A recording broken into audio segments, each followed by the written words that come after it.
Today, it's a Big 12 North-South Division showdown between Iowa State and the 22nd-ranked Oklahoma Sooners. And when you talk Oklahoma, you're talking Adrian Peterson.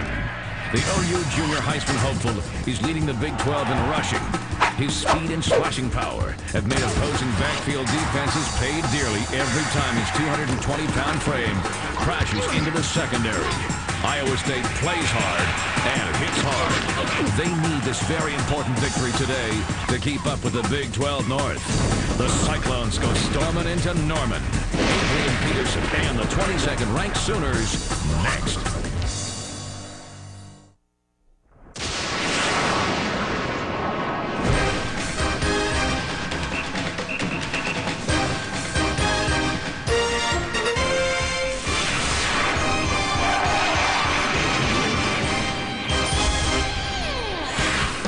For the first time in 9 years, Adrian Peterson is going to be playing the game with his dad in the stands. A perfect day all the way around for the Peterson family. From Gaylord Family Oklahoma Memorial Stadium in Norman, it's Big 12 football presented by Kyocera. As today, the Cyclones of Iowa State match up with the 22nd-ranked Oklahoma Sooners.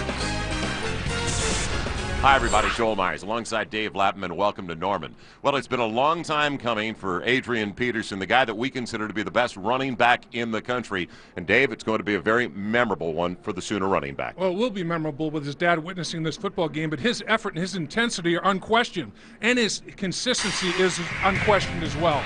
21 times this young man has rushed for over 100 yards in a game. He's done it 5 times this season. 5 times he's rushed for over 200 yards in a game, and he accomplished that once already this season. This kid runs with a fury and a fierceness and a ferociousness that is second to none. And the way he finishes every run is the thing that I think separates him from the rest. Every single inch he is going to fight and scratch and bite for, finishes every run supremely. And it shouldn't hurt that he's facing the team that's dead last in the Big 12 and trying to stop the run. Iowa State's had problems all year long. And their best defense may be their offense playing keep away. And Brett Meyer can do that because he's a dual threat. He can beat you with his feet and his throwing arm. One of 4 active quarterbacks in college football to have thrown for over 6,000 yards and rushed for over 600. He understands every nuance of his offense, and he gets everybody involved. Well, targets on both sides. In fact, for Brett Meyer, he's got one of the best in the nation. At 6'5", Todd Blythe, who's already the career leader in touchdown receptions for the Cyclones. And one of the super softs, Malcolm Kelly. You'll enjoy watching this young man as well for the Sooners. When we come back, Mike Goldberg, Billy Ray Smith, DeMarco Farr, our College Football Saturday studio show. You're watching Big 12 football presented by Kyocera on FSN.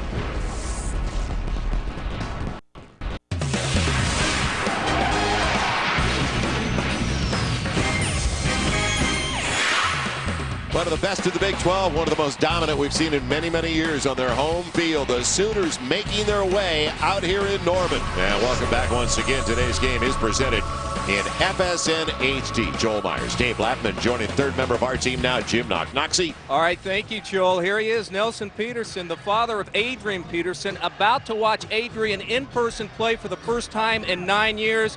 You have 30 family members on hand. What's going through your mind right now? Pretty emotional? Pretty emotional day.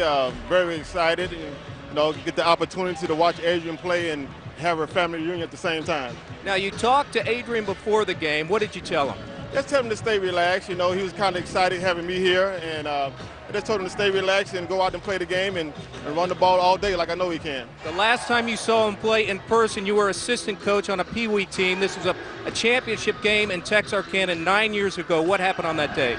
On that day, Adrian ran for about 300 and something yards and scored 4 touchdowns and got the MVP of the tournament. What do you expect to happen today? I expect him to go out and compete and run hard and play hard like he always have.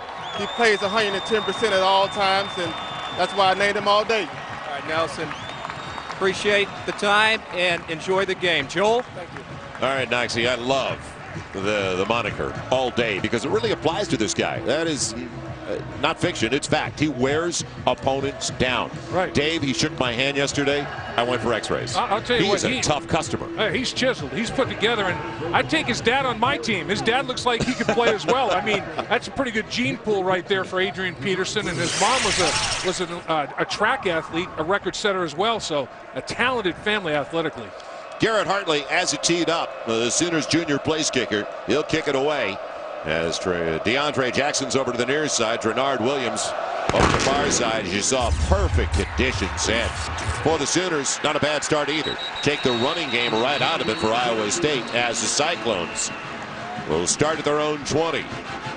So both teams coming in off losses, trying to get their act back together, and especially Brett Meyer offensively, going 19 of 38 last week. He had a touchdown toss as we look at our Kyocera's starting lineup offensively for Iowa State. But that touchdown toss came in the final minute of play.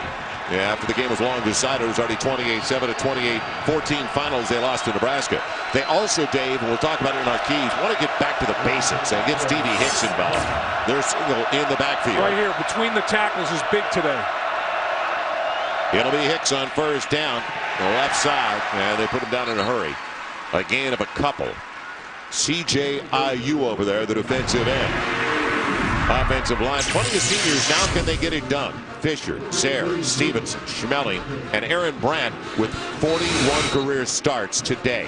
Stevie Hicks in the backfield. John Davis, Austin Flynn, Todd Blythe, the wideouts, and Ben Barkema is the tight end. They've got talent, Dave, at the skill positions. They do. This offense is they have 10 returning starters, so they know what to do out there. It's just a matter of executing it. On 2nd and 8, out of the gun. Hicks again, and a pretty good hole up the middle before he's chased down by Ayu, the defensive end, as he gets it up to the 27. So as they get ready defensively, as our Kyocera starting 11 for the Sooners, Burdine, Coleman, Bennett, and Ayu's got a couple of stops already. Pleasant, Latimer, and Alexander. Their linebackers. Latimer, plenty of experience in the middle. On the corners, Marcus Walker, who's exceeded their expectations early. Lendy Holmes, and then Reggie Smith, the safety, along with Darian Williams, the free safety. Reggie Smith, the natural corner, has done a good job for them, though, at the safety spot. Early third down, 3rd and 3. By design, Meyer, and way behind Austin Flynn. So 3 and out with a punt, the last thing they wanted on the road to start the game. And Oklahoma's defense held Texas to 5 3 and outs in Texas's first 6 possessions last week. So here they go again. Oklahoma defensively starting off very strongly, and Bob Stoops is happy about that. And it's a shame for Iowa State because it was there. You changed the launch point for Brett Meyer, get him out of pocket, and just threw it behind Austin Flynn. Ready to bring it back for the Sooners, Reggie Smith. And he is a breakaway threat. The defensive back we were just talking about, one of their best in the secondary. Brantner brings down a very high snap and a short wobbler. One hopper, Smith can't make a miss. Good play downfield. Iowa State had the early coverage from Ryan Cook, the fullback.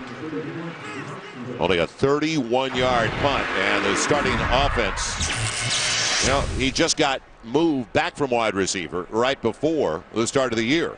About 4 weeks before, in fact.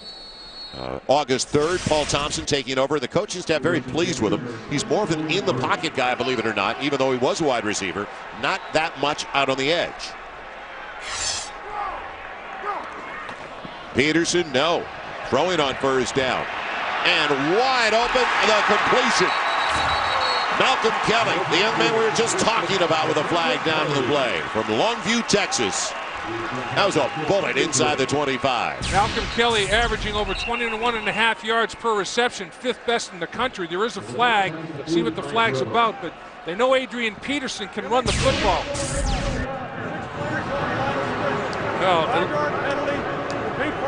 And that was something that happened last week. 11 penalties against Texas, and 5 of them were false starts, being jumpy up front. This one inexcusable, lining up 6 men on the line of scrimmage. You have to have 7. So a big play. That's not just a 5-yard penalty. That's a half the football field penalty, because you take into account there was a completion way down the field inside the red zone. Major mental error to start off. Well, that negates a 34-yard gain. That was all the way down to the 23. That's a 39-yard penalty right there. Peterson in the deep single. And again, moving the pocket. Available on the outside. It's taken in by Manuel Johnson, a sophomore from Gilmer, Texas. Gain of about 11 on that play. It'll be 2nd and short coming up. Offensive line very young. In fact, 4 sophomores, and the 4 sophomores on this offensive line, they didn't redshirt, so they are truly a youth group. Messner, Robinson, Cooper, Walker, and Braxton. And then the skills, Peterson in the backfield with Clapp, the fullback, Kelly, and Iglesias, the super sophomore wide receivers. The tight end, Joe John Finley from Arlington, Texas. So second and short. Peterson, nice seam. Makes a miss. There he goes into the secondary. Inside the 20 and a first and goal to the 9. Saving the touchdown, it was DeAndre Jackson. Boy, I'll tell you what, there was an excellent block by Joe John Finley in there. And there's the reaction by a proud father already in the first carry of the game, off to the races. Tight end, watch the block. Joe John Finley right there, and then the kickout block, and off to the races goes Adrian Peterson. Excellent blocking. He's not really touched until Jackson collars him from behind. And here it is, first and goal to go for the Sooners. Yeah, they'll line up Eldridge in the backfield. A reserve tight end in the fullback spot. In front of Adrian Peterson on first and goal. Huge wall over to the right side. Peterson down to the 5, a gain of 4. And defensively, for Iowa State, the group that is dead last in the Big 12 against the run. And overall, they haven't done that well against the pass either. Moorhead and Braxton have done a good job recently on the outside. They've got big play Curvey underneath. Banks, Bowen, and McKenzie, the 3 leading tacklers. Jackson and Singleton on the outside with Johnson and Canterberg, the big playmaker, at strong safety. Now there's the defensive coordinator, John Slivdaney, and it has been difficult. He wanted to eliminate the breakout runs by Adrian Peterson, and he got one right away in the first carry. Peterson, little trap play, bouncing. Berg slowed him down. Jackson can't get him. Touchdown, Oklahoma.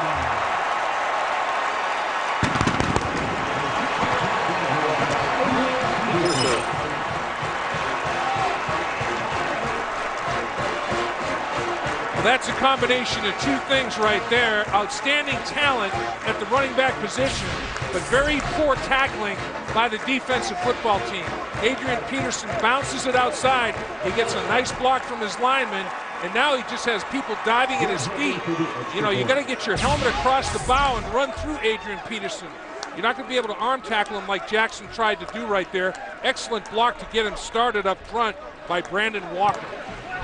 Garrett Hartley, perfect in the extra point department, now 20 for 20. So Adrian Peterson, already a 40-yard run, a 5-yard touchdown run, and what a way to start the day with his dad in the stands.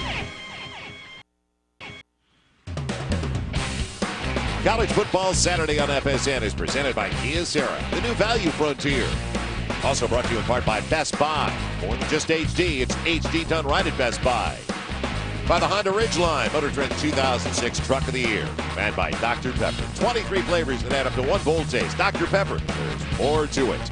Joel Myers, Dave Lapp, Jim Knox. Classic autumn afternoon in Oklahoma. Boy, what a beautiful weekend we have had here in Norman. Basically, Norman, a suburb of... It's become that way because of the way the population has expanded in this direction, but a suburb of Oklahoma City. You're only about 20, 25 minutes from downtown Oak City. And a team that has embraced the Hornets, the NBA franchise that's played here last year, this year. It's become a real point of destination now.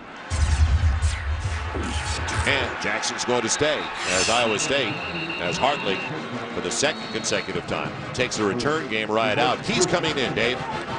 Well, the first thing that Iowa State wanted to do is get out to a quick start, play with a lead. So much for that. That's out of the picture.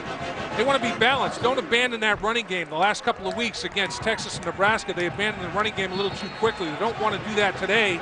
And they want to tackle, gang tackle. They don't want Adrian Peterson to have breakout runs of 40 or 50 yards. That didn't happen in the first drive. So far, the keys are not going Iowa State's way, and they're already down 7 points. They've got Stevie Hicks in the single. And after a play fake, trouble from Meyer. He's just got to throw it away. Threw it over the head of his tight end, Walter Nickel, with the man of the neighborhood. Keys coming in for the Sooners of Oklahoma, and they want to avoid a letdown after a big game last week.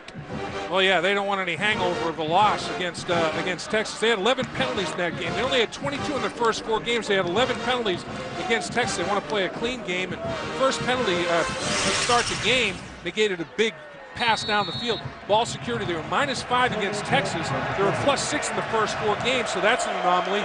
They want to get more pressure, Joel, out of their down linemen. They've only accumulated 2 sacks in 5 games. Our Mitsubishi keys to the game. On 2nd and 10, Hicks wrapped up early. Trapped up by Stephen Coleman, the underneath tackle, a junior out of Dallas. Dr. Pepper, game break time for the first time today. Mike Goldberg, what's the latest? Well, Joe, how about number 13 Iowa? They are in Bloomington, Indiana, taking on the Hoosiers. Game tied at 7 on a 3rd and 17. Drew Tate airs it out to the tight end, 6'7" Scott Chandler for the touchdown. Iowa leads in the second quarter, 14-7. Yeah, the Hawkeyes getting better and better, Mike, as the season progresses. And one of the better young coaches in college football on that sideline. Meyer with time, and now dumps it off. And he did have time. He went for Summerall, but had he just stopped, the man was already behind. Well, Lindy Holmes came on the blitz off the corner. Came off the corner, cheated into the slot, and then came unblocked.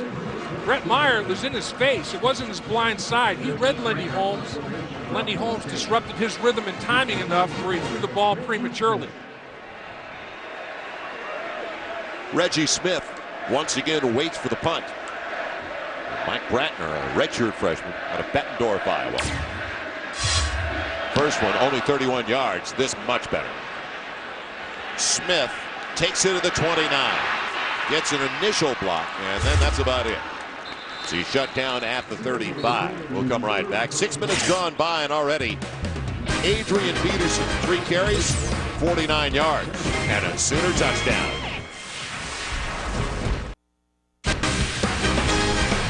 Big 12 football presented by Kyocera continues from Norman, Oklahoma. Welcome back once again. Adrian Peterson already on top of the situation. Sensational start. And comes in, Dave, 4th in the nation in rushing per game. Yeah, averaging 150 yards a game. This was freshman year, 1,900 yards plus, and he was number 2 in the Heisman Trophy voting. And he had the high ankle sprain, and numbers fell a little bit, but he still was number 1 running back rushing in the Big 12. The only one that rushed for more yards last year was Brad Smith, the quarterback from Missouri, and this year he's averaging more per game than he ever has. End around, and they'll go with Manuel Johnson. You know, the other wide receiver was trying to tie him up on the outside. It's still a plus, and they get about 4 out of it. Not a big play by any means when you try an end around a reverse like that. Brent Curvey, the guy they call Big Play, slid down the line to help out on him. And I think that's an indication that Big Play Curvey is ready to play. You'll see him in the inside here. He comes off his block, and watch him as he stays after it. It's pretty good pursuit, pretty good hustle by a very active down lineman. 2nd and 6 for the Sooners. The ball at their own 39. And a good throw. Making a miss. Look out. There goes the wide receiver, Joaquin Iglesias, one of the sophomores we were talking about earlier. He's from Killeen, Texas. Brought down finally by John Banks, but more missed tackles. Yeah, Iowa State better start tackling better, or this one could get extremely ugly very quickly. And now, the catch is one thing, but the yards after catch here, 3 missed tackles before the 4th defender finally takes him to the turf. Those yards after catch, yards after contact, when there are all these missed tackles, are going to accumulate quickly if Iowa State doesn't show better technique. So throwing it, and a little gadget play on first down, not featuring Peterson. In fact, they'll go away from Peterson again. And on the outside, another missed tackle and another first down. Taken in by Malcolm Kelly. Last year's a true freshman. He was honorable mention all Big 12. That time a first down and a gain of 13. DeAndre Jackson missed the tackle on the reception by Kelly. DeAndre Jackson missed the tackle on the touchdown run by Adrian Peterson. You can't arm tackle. You have to get your helmet across, make contact, and wrap your arms like that. That was a good tackle to finish the play. You can't just try to reach out and arm tackle. Oklahoma's athletes are too special. It'll be Peterson stretching it. Man, they chase him down from behind. What a play by Curvey. He's a big guy, 300 pounds, 6 even. What a bounce. I mean, a guy that was first team all Big 12 last year and headed in that direction this year. Well, he plays laterally so well, you know, and even though he's a big guy, he stays on his feet. And that's the key. You can't get cut in half. In other words, cut to the ground. if you get cut to the ground or cut off in the backside or chopped down on the front side of a play, you can't make a play when you're on the ground. Curvey is very rarely on the ground. The big man stays up on his feet and pursues well. It'll be second and 11. Little slip screen. Once again, Johnson. There he goes inside the 20. All the way to the 13. Manuel Johnson. Sophomore from Gilmer, Texas. Brought down from behind by Tyrone McKenzie. Well, Iglesias and Joe John Finley. Tip of the cap to those two guys. Those were the two blockers out in front. Excellent blocks to get Johnson off and running. Watch the two blocks on the perimeter that we spoke of. 1 and 2. That's outstanding effort right there. They both pick up their blocks, and a very, very easy read for Iglesias to get inside for big yards. Outstanding effort on the perimeter.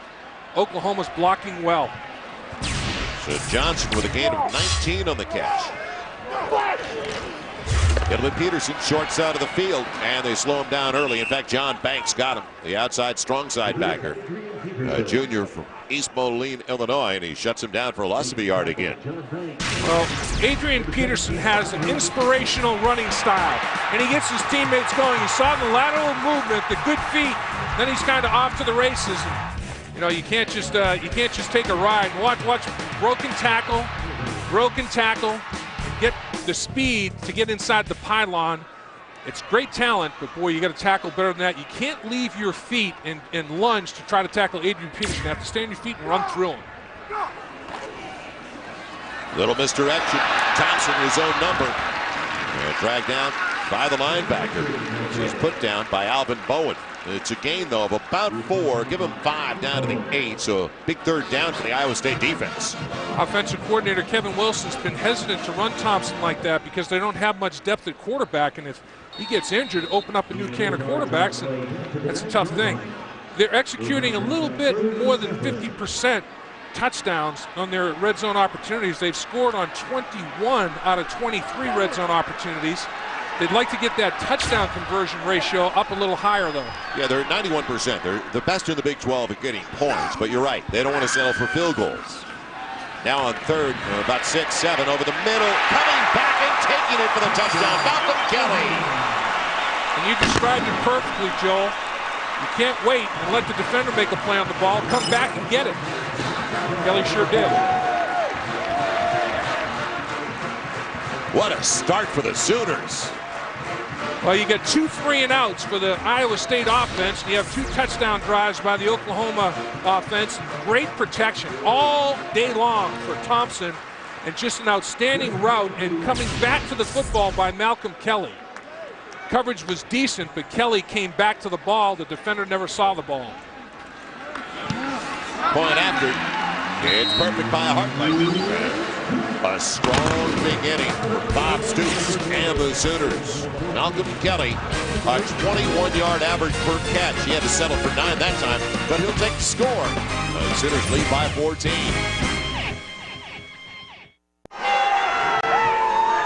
Just about 10 minutes gone by, and way too easy this early for Oklahoma. They're on top of the Cyclones. Well, this week, Fox NFL Sunday features Donovan McNabb and the Eagles taking the Saints in New Orleans. Other regional activity. It all starts with America's #1 pregame show, noon Eastern, 9 Pacific, right here on Fox.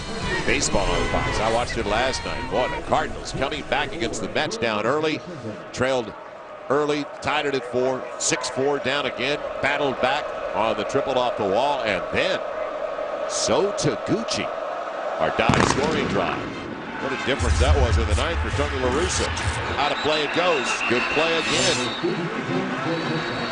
Well, one of the best we deal with every year in the Big 12 has also got the longest tenure in the Big 12. 12 seasons now, and deservedly so for a guy that's their all-time winningest coach. He's really turned it around at Iowa State. And he is just such a quality human being.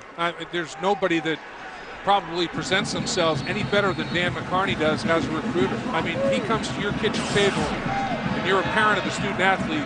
He is overwhelming with his personality, and he's a special guy. Done a great job. 5 of the last 6 years he's taken the Cyclones to a bowl game. That's uncharted waters.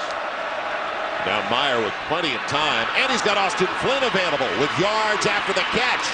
Flynn was surprised. He almost stopped momentarily, Davis. He takes it to the 43. He couldn't believe he was that wide open. Exactly. I think he was expecting a safety to knock him around. I mean, he was trying to corral the football, make sure that he wasn't going to drop it. He's on the inside, and he finds a little seam in the zone, and now he says, "Where is everybody?" And he just he gets his shoulder pad squared up the field. And now he's taking off. Just an excellent. Now there's a gamer right there. Former quarterback Austin Flynn got beaten out by Brett Meyer, and he said, "Coach, I want to play." Put him out at wide receiver, and he led the team last year with 51 catches. Just a junkyard dog type tough guy. They got 37. Now a little dump off. Man, not much available for Jason Scales, a sophomore. West Des Moines on his first snap of the day, but he did get it inside the 40. We're getting about 3.5 yards. Well, the first down marker is brought to you by Overstock.com, where you'll find thousands of brand name products and savings of up to 70% every day of the week. Overstock.com. This is what Iowa State has to do, Joel, respond. They had 2 3-and-outs, and Oklahoma jammed it down their throat for 2 touchdowns. Now they're generating first downs, moving the chains. Slide Cook, the fullback in motion. Give it to Scales, bouncing around it. Open field tackle on the outside by Lindy Holmes, a sophomore from Dallas. Lindy Holmes has flashed in this football game a couple of times. He's the blitzer that came off the edge, and Brett Meyer's face that made him get out of rhythm and throw the football early. And here he shows up as Scales tries to bounce it. Lindy Holmes says, He just takes his body right through Scales' legs, takes him to the turf. So a huge third down for Dan McCarney and his squad when you're down by 14. It's a big one, especially in plus territory. 3rd and 7. Sooners 40. Pocket holds up for Meyer. He'll take off. Will he get there? No, just short. Got to go for it. Without a doubt. It's a yard shy. Clipped on the back of his heels by IU for the defensive end, defensive MVP of last year's Holiday Bowl in the Sooners' victory. Good effort, good hustle by IU, because if he doesn't hustle, it is a first down. But he retraced his steps after he couldn't get there on the pass rush. Oklahoma rushed 4 and dropped 7. There was nobody down the football field for Meyer to throw it to. He tucked it and went. Well, they go with a stack formation, full back and 2 tight ends. But boy, when I put Meyer out on the edge and let him run for it. Instead, Scales, they listen to me, don't they? Pounds it straight ahead, and he's got the first down to the 31. So Barney Cotton, fortunately, their offensive coordinator, does not have an audio feed of our telecast. Well, I think what he wanted to do is Oklahoma's defensive tackles have struggled a little bit. So he said, you know what, you big boys up front inside. And there's Barney Cotton, the offensive coordinator, former lineman himself, former teammate of mine with the Bengals. He said, my center and guards, let me see what you got. Going to lead the fullback up in there for a little ISO and see if we're man enough to make 4th and less than a yard. And Iowa State responded. Good job. Middle of the line. They just pounded it. Meyer out of the gun. And they'll run the gun most of the time. They pick up the pressure. Nice. Perfect throw. Blythe is there. Touchdown, Iowa State. Almost deflected by the D-back. Didn't get there in time, though. And it was a safety, Reggie Smith. Yep, Reggie Smith, who's the best cover guy that Oklahoma has. The scheme was the thing that won the battle. Todd Blythe averaging over 19 yards a catch. That's his 7th touchdown reception. And Brent Venables talking to his secondary about the lack of coverage. Nick Harris, one of the safeties. Todd Blythe is a playmaker. And the playmaker stepped up and made a huge play, his 7th reception of the season. Touchdown reception. In for the point after. Brett Culbertson. Brand new ball game. So they did answer. You said you've got to respond? Yep. They did. It started with that pass to Austin Flynn, an 80-yard drive. And the 4th and a half yard was big. And right after that, run a little misdirection, little counteraction. Brett Meyer sees the opportunity down the football field. How does my 6'5" wideout, Todd Blythe, get that open? Didn't even have to really, it wasn't a contested catch. It was just a wide open in a zone coverage. Todd Blythe wins. Well, Oklahoma in the past has been very stingy in giving up points, but Dave, they're in the bottom third of the Big 12 this year, giving up an average of 20 points a game, and that stood out when we got ready this week for this game. Usually, they're one of the best in the nation at eliminating scores. No doubt about it. 6 plays, 80 yards is just what the doctor ordered. 31-yard touchdown catch by Blythe. He and Meyer have now hooked up 22 times. That's the most in Iowa State history by quarterback-wide receiver tandem, and they're roommates and best friends. So, you know, they've got chemistry. They've got chemistry on the field. They've got chemistry off the field. They understand each other oh so well, and Dan McCarney is happy to have both of those guys in his program at quarterback and wideout, 2 playmakers. Yeah, Todd Blythe. That's his overall. Overall, he's got 25 in his career. Right, 22 from Meyer, 25 overall. And that's among active receivers. Right. Dwayne Jarrett of USC on top by 7 over Blythe going into the weekend. Joaquin Iglesias, Reggie Smith waiting for the kick from Culbertson. Iglesias over to the far side. As the ball, and the wind is whipping into the face of the place kicker, Culbertson. Now, it's always about adjustments and then adjustments to adjustments. What will Oklahoma do defensively to adjust to what Iowa State presented on that 6-play, 80-yard drive? And will Oklahoma's offense be able to continue to drive, or will Iowa State's defense adjust? And it's actually Josh Greenbond who is going to kick it away, not Culbertson. It's over to the far side. Iglesias from the 20. Almost like he called a fair catch. Now he gets a block on the sideline. Good field position all the way out to the 40. So Oklahoma's had great field position for all 3 of their drives. And, well, Sports Ultimate Nightly Highlight Show, it's here. Hopefully you've checked it out already. FSN Final Score. Every great highlight, unforgettable moments every night on FSN. Only national show that gives you nothing but wall-to-wall highlights. FSN Final Score. Every night only on FSN. You know, on that touchdown catch that Blythe had, Reggie Smith looked like he was the guy at fault. Yeah. Maybe Nick Harris was supposed to be giving him some help over the top. You know, you just don't know exactly what the coverage was. Kevin Wilson, the offensive coordinator for Oklahoma, is in a rhythm right now. Well, Paul Thompson has a drop by Iglesias. It was forward. That's his first miss. He was 5 for 5 at the last drive. You saw those numbers. Time for a Dr. Pepper game break. Back to the studio. Mike Goldberg. Hey, Joe, we talked on the kickoff show. Who should be number 2? USC or Florida? Well, why not West Virginia to Morgantown? Up 10-7 over Syracuse. Pat White already got his, so it's Steve Slayton's turn. 52 yards for the score. Mountaineers, well on their way to being 6-0. Boy, they got some team speed, Mike. Those guys can fly. A lot of people feel they're the best team in the country right now as Peterson shut down on 2nd and 10, a yard and a half. How could he do that to the Orangemen of Syracuse, your alma mater, as we head downstairs to Jim Knox? Knoxy? All right, Joe, Barney Cotton right now huddled his offensive unit around, talking to Brett Meyer, also talking to that offensive line, saying, are we on track now, guys? Are we on track? I think everybody's at agreement down here. They are on track. They're feeling good on offense. They were balanced on that drive, Knoxy. They ran it when they had to, and they threw the ball well, and that's what they want to do. Don't abandon that running game and stay balanced.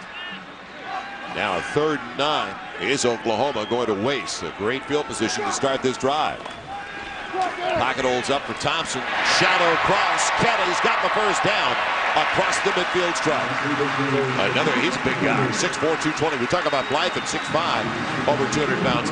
This kid is large. He's got 12 on that catch. He is, and it's just a shallow cross. And he presents himself as a monstrous target for Thompson, and there's nobody around him. I mean, how can these big receivers that you're not going to lose track of, 6'4" and 6'5", be running just uncontested on a shallow cross or down the sideline for a touchdown in Blythe's case? You have to tighten it up with respect to your assignments and your execution. In the eye, Peterson. Behind Platt. Adrian find a little daylight that time. Inside the 45, down to the 44.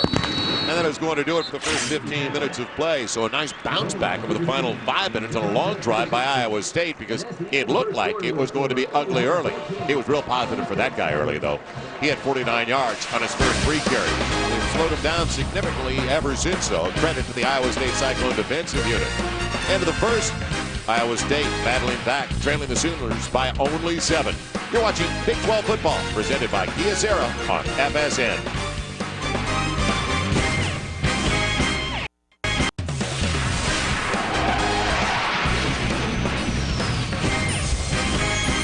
Kyocera continues from Norman, Oklahoma. Boy, the high blue sky, wispy clouds in the background. We couldn't ask for a better situation. It is beautiful autumn weather. I like that. Wispy cloud. Very descriptive. Joel Myers, Dave Latin, and Jim Knox back in Norman. One of our favorite places for college football. This is just a sweet setting. Now, a second and short, or second and long rather, coming up for the Sooners. Peterson with a lane, popping one of his blockers. He's going to be shy of the first down by a couple. That's a good run, though, because he only had 2 yards over his last 4 carries, so Iowa State picking it up defensively. That was good for 5 before he's shut down by McKenzie. And that's what Adrian Peterson is doing a little bit better in this year as opposed to his first couple. Bob Stoops said that he would always try to break one the distance. Now, if there's a 2-yard run, he turns it into a 5 by lowering his pads and finishing and pushing the pile. And he's very, very consistent. John Scadaney knows that he's up against a buzzsaw today as he got a great running back that's on a high with his dad being around watching the game.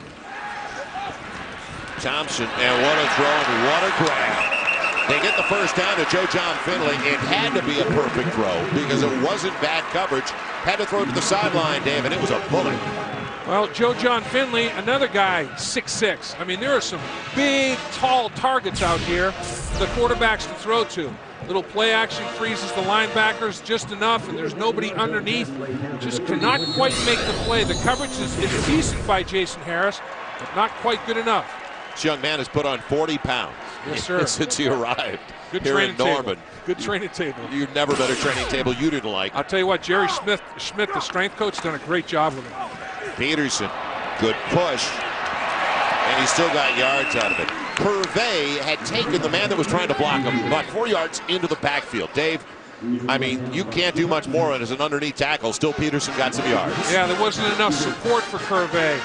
You know, Purvey, defenses are designed to either funnel the play back inside or spill it to the outside. Purvey just blew the line up and knocked it backwards, and Peterson, basically his own abilities and creativity made something out of nothing there. He used that lineman like a blocking sled. 9 for 59 for Peterson. That's tough when it's happening to you. It's an offensive lineman letting you know. And what a great tackle by Tyrone McKenzie. Adrian Peterson from top to bottom is so strong. When you get it by yourself like that, laterally, that's an accomplishment. Well, McKenzie is one of the linebackers for Iowa State that is involved in a lot of plays. And Iowa State's linebackers are the top 3 tacklers in the Big 12, and that's a good tackle right there. Their contact ratio, that's the number of hits, either total unassisted tackle or assisted tackle, to the snaps that are being run are phenomenal. And their numbers are staggering, and Adrian Peterson, he's broken some tackles early in the game, but Iowa State's starting to tackle a little bit better. Big 3rd and 8 for the Cyclone defensive unit. Only a 3-man rush, so plenty of time for Thompson. And it should have been intercepted. Should have been picked off. Right into the hands of Brown, the defensive back, sophomore from Gainesville, Texas. Right to him. Yeah, it was. It was almost got upon him before he realized it. And it shouldn't have been the case, because it's bracket coverage. It had safety underneath and corner over the top. And they did a nice job in bracketing him. Jackson and Chris Brown. Garrett Hartley, longest has been 44 yards. This is going to be a 46-yard attempt. Out of the hold of McEachern. For a 10-point lead. Little punch shot. Nice. And it works. So Hartley with his longest of the season, a 46-yarder. And it's now a 17-7 lead for the Sooners. Garrett Hartley with a 46-yard field goal. And Oklahoma 3 for 3. 3 scores, 3 possessions, lead it by 10. Well, it's been 15 years since the Cyclones have knocked off the Sooners. Came right here in Norman at Memorial Stadium. 7 yards. Williams on that one. Sherman Williams, because they were down 31-20. And they closed the gap to 31-26. Chris Peterson with a sneak late. Oh, did he get in? Just got it across, then broke the plane. You still want review, don't you? Yeah, It broke the Sooners' 28-game winning streak against the Cyclones. Jim Walden, he thought he was back in the Palouse. It was so good. Well, and in the overall series, a little one-sided, just a little. 33-3-1 here in Norman. Overall, 65-5-2. Ugh. That's domination. Yes, it is. That's one-sided, to say the least. It'll be Jackson bringing it back. And Jackson with a lane is popped big time. Oh, wait a minute. You don't have to do a number on the poor kid. Patrick. Yes, Alan Patrick. He's a running back, so he's getting his money's worth. Junior out of Conway, South Carolina for the Sooners. Boy, this is picture perfect. This is a tackle. Get your helmet under the chin and boom, put the pop on. And man, he's saying, you know what, this has happened to me when I played running back, so I know what it feels like. I'm going to deliver. Watch number 11 down low to set him up. Lindy Holmes did help out. Oh yeah, he helped out, but he didn't even see Lindy Holmes. He was just going for the aiming point, and unfortunately, still down after that hit at the 23-yard line. And right now, you just want to make sure. I'm imagining that he may have his chin split a little bit and make sure that he's got all his teeth, because that was a shot. Take a timeout. Yeah, and hopefully that young man is okay. Ooh, man. DeAndre Jackson. Ooh. 10-point lead for the Sooners. On the Iowa State Cyclones sideline, they continue to look at DeAndre Jackson, their cornerback, and that's a big blow. He's their starting defensive back and one of their best cover guys. He's the best. I mean, he's regarded highly as one of the best in the conference. Lindy Holmes right there on the knee, the right knee, as he gets hit up top.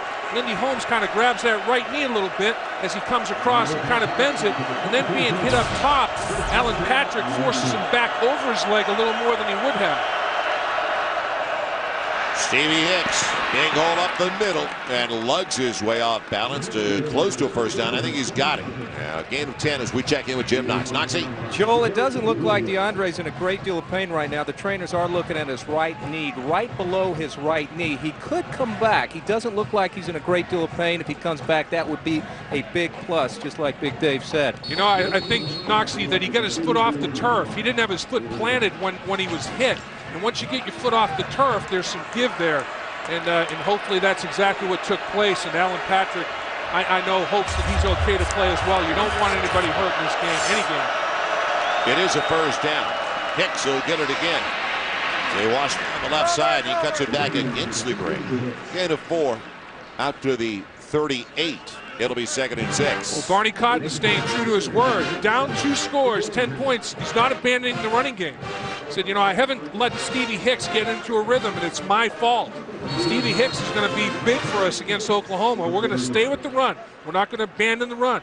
When we abandon the run, there goes our play action. There goes our quarterback movement plays.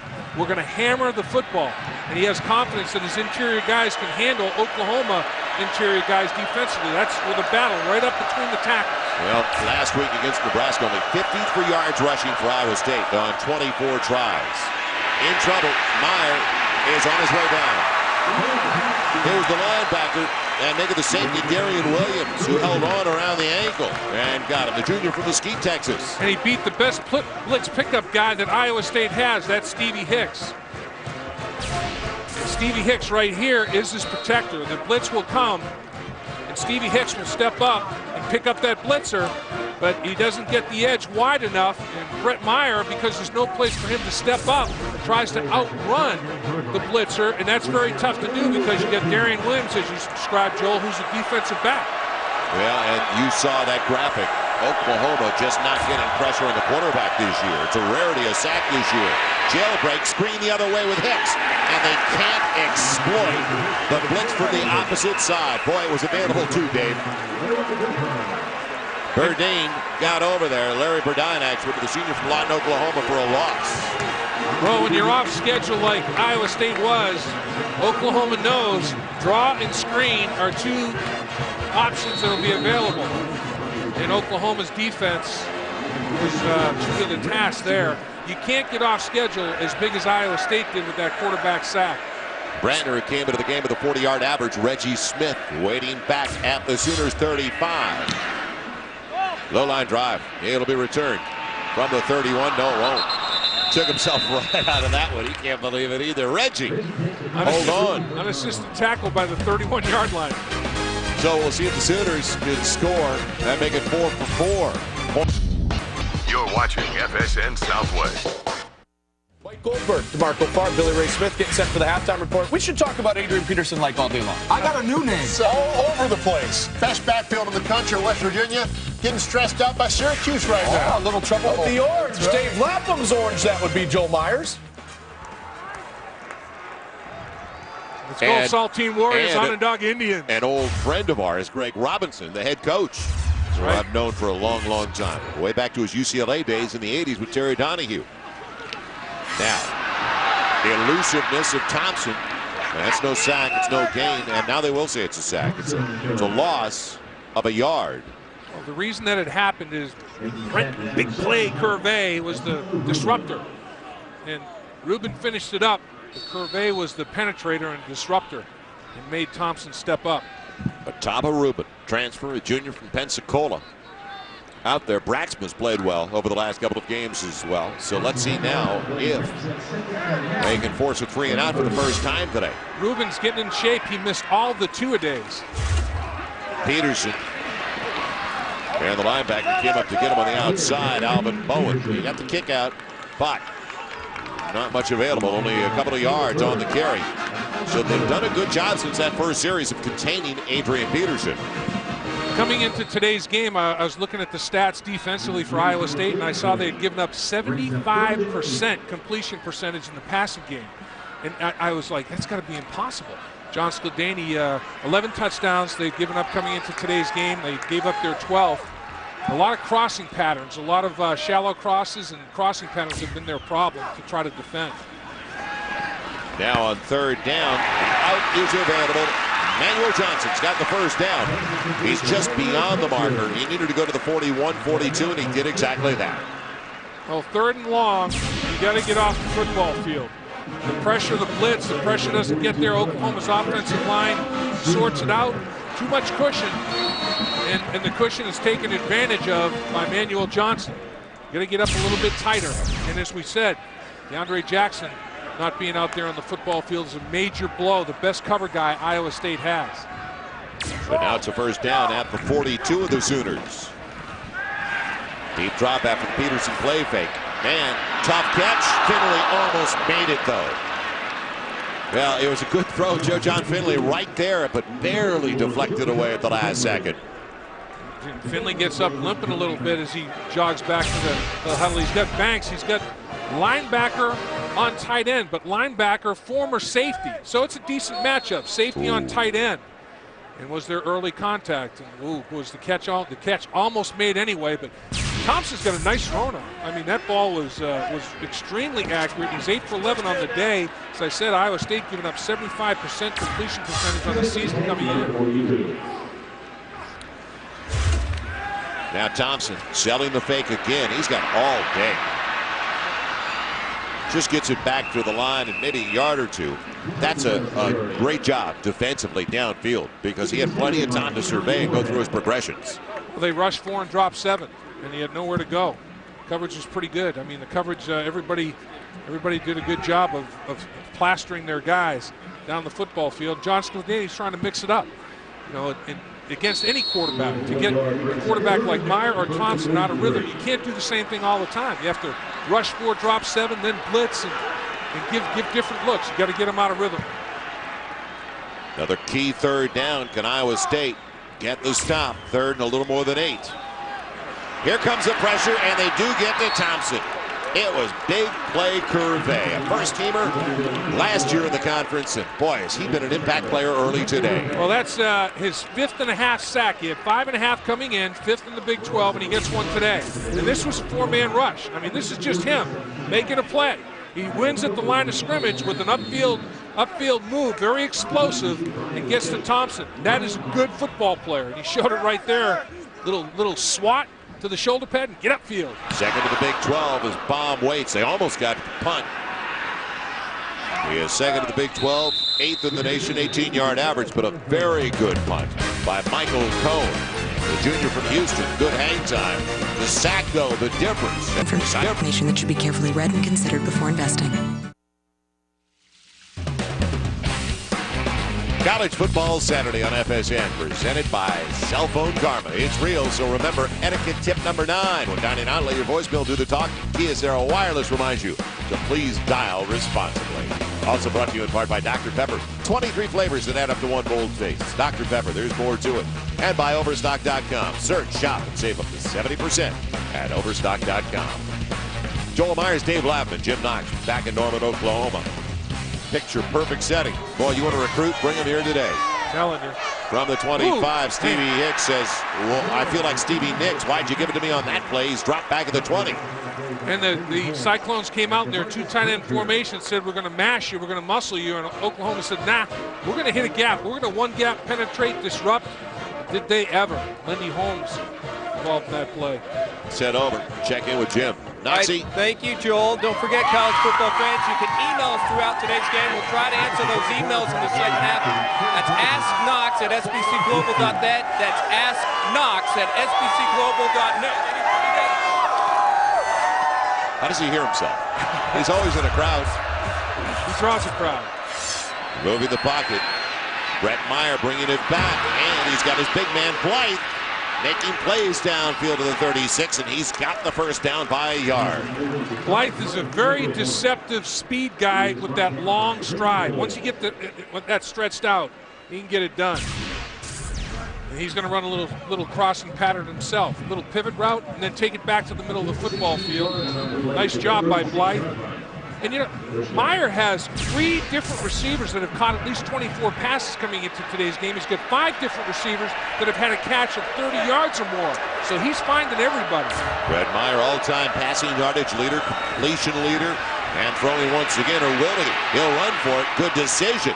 Good yardage. He takes a pop downfield from Reggie Smith, the strong safety, and gets about 9.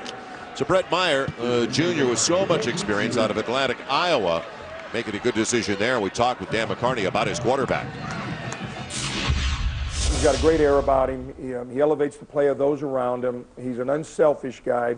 We're all looking for tenacious, selfless competitors, and he's one of those.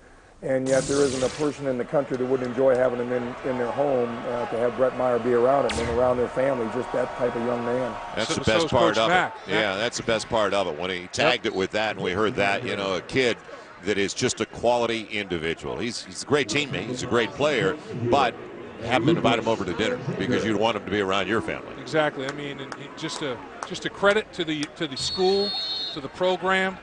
He's going to be a success in whatever he does. And, you know, I know he hopes he plays quarterback in the National Football League, but Coach Mack is of the opinion, like most coaches, don't know what you have in a guy until about 10, 15 years out. And back come the lawyers and the doctors and everybody else that you help influence as young men. Yeah, it's going to be a timeout for Meyer and the Cyclones with 4:31 to play. And it's interesting. Dan McCarney, when the Cyclones got off the bus yesterday, we'll talk about that when we come back. Interesting matchup with 2 coaches that really appreciate each other. We'll talk about it. But first, time for a Dr. Pepper game break and Mike Goldberg. Mike. Hey, Joel, from the Big 12 to the ACC, where NC State is unbeaten in conference play. They're 2-0. How long will that last? Wake Forest hopes not any longer than today. Riley Skinner avoids the onslaught of would-be sackmen. And then some yards after the catch for Nate Morton, 57 yards to the score. Demon Deacons lead 22-14. Demon Deacons coming off their first loss to Clemson. All right, Mike. Well, when they arrived yesterday, the Cyclones of Iowa State, Dan McCarney gets off the bus and somebody hollers at him, "Stoopsy!" No, well, Dan hollers at Bob. Bob came out. Somebody comes running over to the bus, right? And it's Dan McCarney hollering, "Stoopsy!" Yep. Now, these 2 guys go back a little bit, and boy, are they close. Well, they come out of the Hayden Fry coaching tree, and there's Coach McCarney, who was an assistant coach on that staff, and there's the graduate assistant that year, Bob Stoops, fresh off an outstanding career as a safety at the University of Iowa. And Dave, he also coached him as a player there. Oh, absolutely. Dan was a defensive line coach, and Bob was a safety, and just Dan's got nothing but respect for Bob Stoops as a player, coach, and human being, and the same for Bob Stoops the other way. And Dan McCarney said Bob Stoops was a big-time hitter. When he hit you at safety, you knew you'd been hit. And it goes beyond the field of play. It extends all the way to family and extended family. That's how close. Now Hicks. No, it'll be Brett Meyer up in the play fake. It should have been Hicks. So great play. Nick Harris out of the secondary. They're nickelback. Sophomore from Alexandria, Louisiana, in the open field on the play. He's built like a rangy linebacker, and Todd Blythe is the guy that doesn't get him taken care of, and that's the flying Todd Blythe's ointment. He has to improve his blocking. He just doesn't take a very good approach. And honestly, it was a well recognized by Nick Harris. He responded so quickly. Todd Blythe's angle was poor. Harris's recognition was outstanding, and that equaled tackle for loss. So it's going to be second and just about 17. Meyer again in trouble, trying to make the most of a bad situation, and got past the line up to the 42. Well, not a lot of sacks, dead last in the Big 12, but they are getting pressure on the quarterback. And the sack that they got today was out of the secondary, so they've now got 2 sacks from the down linemen, 4 from the linebackers, and 3 from the linebackers and 2 from the secondary. They've only got 2 sacks out of their down linemen. And last year, the defensive end, Burdine and IU combined for 17. Burdine had 10, IU had 7.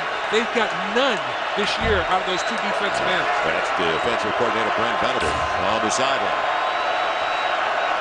Movement up front, and now did IU get pulled or did he jump? It was a false start on the offense. IU came up with a little 69 on the offense.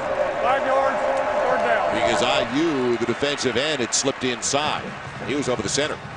Yeah, he came. Here's where the jump takes place, here on the left side. I'm like, where is the jump? I didn't really see it, to be honest. I didn't really see Fisher jumping that much. Thought IU got in the neutral zone before anybody from Iowa State moved, but whatever.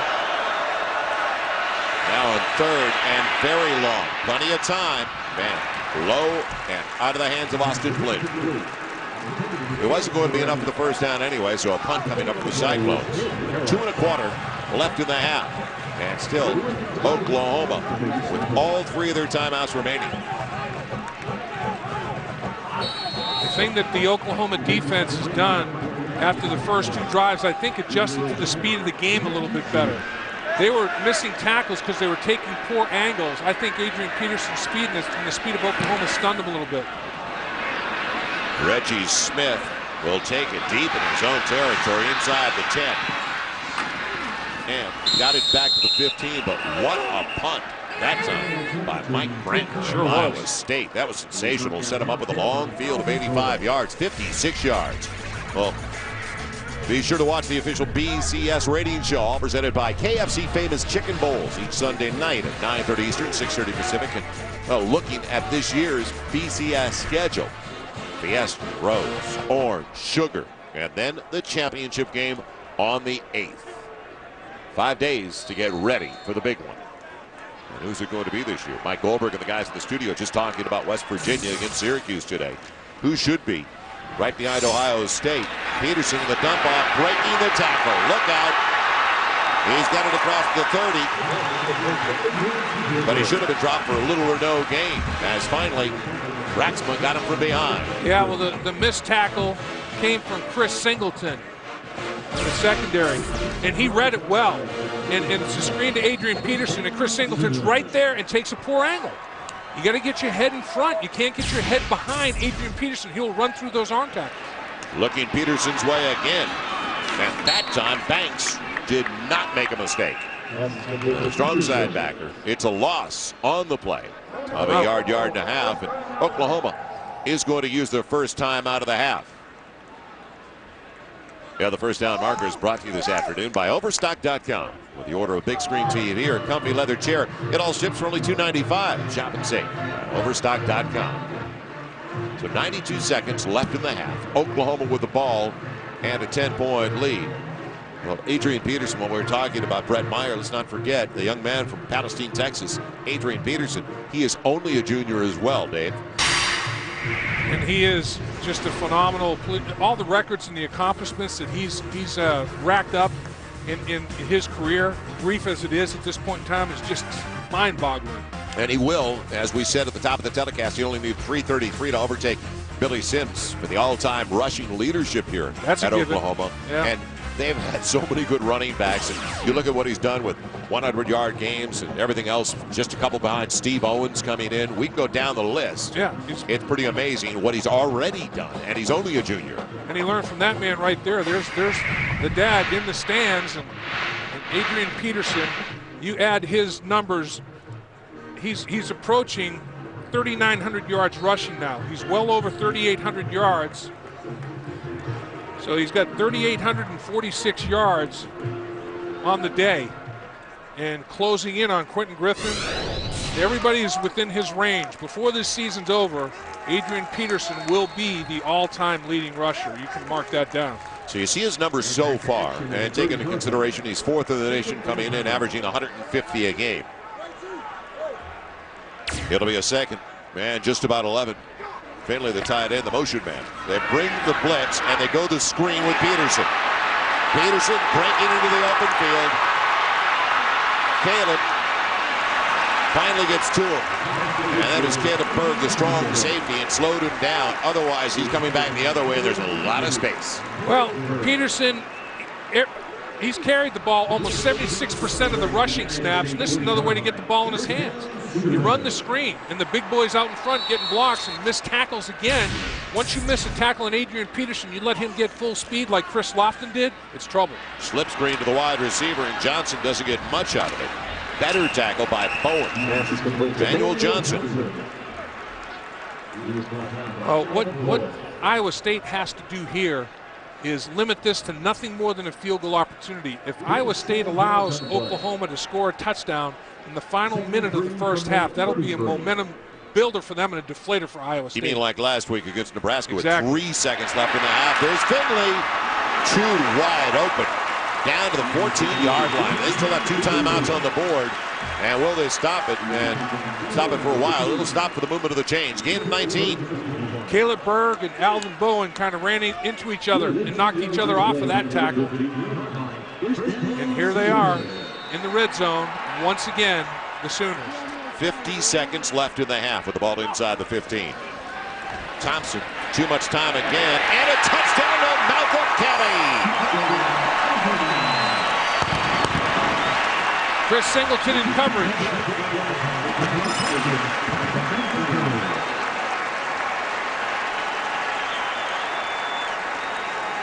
And the rules are simple at that spot of the football field. You cannot let a receiver get inside position on you. And that's exactly what Malcolm Kelly was able to do against Chris Singleton. Got inside of him on the route, and Thompson threw a strike.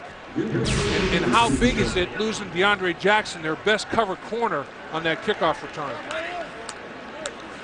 Hartley for the point after. So once again, Oklahoma, like Nebraska did last week, burns Iowa State into the locker room. Final minute of play, and for the second straight Saturday, they give up a touchdown on our Dodge scoring drive. Only 93 seconds taken off the clock. So Malcolm Kelly with his second touchdown reception of the day. He had a 9-yarder. This one good for 14, 15 yards. Well, looking back, 2003, Oklahoma Heisman Trophy winning quarterback Jason White, one of his best games as a Sooner. The matchup in Ames in 2003, he threw 5 touchdown passes. Sooners, 53-7. He threw 40 scores that year. That is also a Sooner record.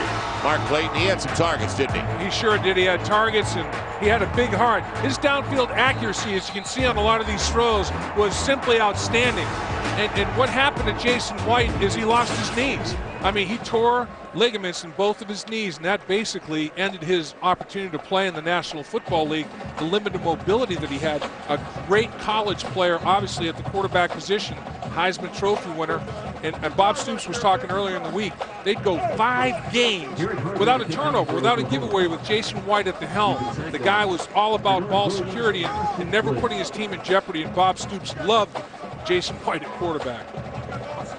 Yeah, Austin Flynn is going to be back there now. Normally we'd see DeAndre Jackson, but he is on the sideline. He's over there along with Drenard Williams, and it is going to be Williams bringing it back, and not for much. close to the 20, and that is it.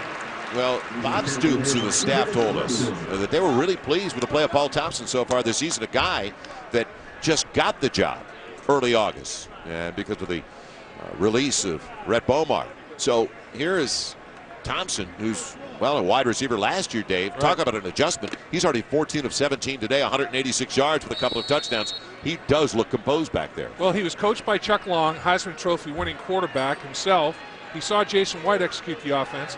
He's gone from quarterback to receiver, back to quarterback. He knows what the receivers are thinking. He knows what the quarterbacks are thinking, and Thompson's executing. Hicks on first down.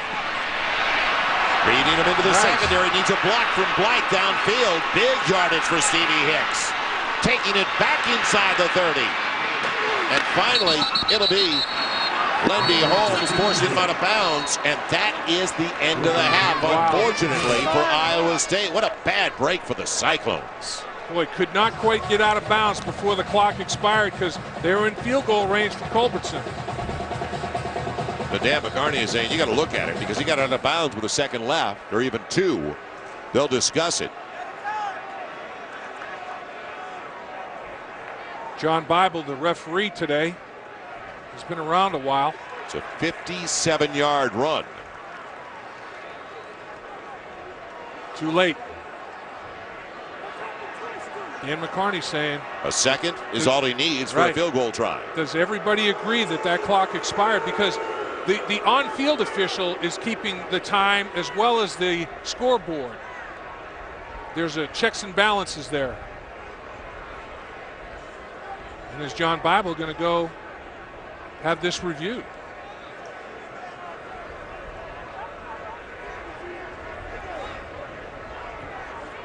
He is going to be talking with the booth review, the replay official. It's a very tough call. And he's going to say that's over. Yep. So it is halftime. And a little bit too late for Iowa State. 57-yard run by number 27, Stevie Hicks. But he couldn't get out of bounds. And it's not like he's looking at the clock when he's making that run. Exactly.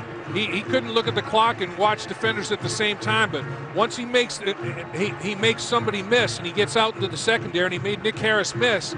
Now Blythe is doing a good job downfield and he's trying to get every last inch that he can, but runs out of time. Let's head downstairs. Jim Knox. All right, thank you, Joel. Coach, a little wild ending here to the first half. What was going on, you think? Well, obviously didn't play the run well enough. We let them bend the ball back. Our defensive end gets cut off and gives them a seam. Now, let me ask you this. Your offense, though, you have to be pleased. You got the momentum going into halftime right now, scoring late in the final 2 minutes. Close to 300 yards of total offense. We're really, Paul's done a great job throwing the football. AD's running it good. I still feel we need to run it better. Hopefully we get that going in the second half. And we got to play better run defense. That shouldn't happen. All right, thank you, Coach. Joel?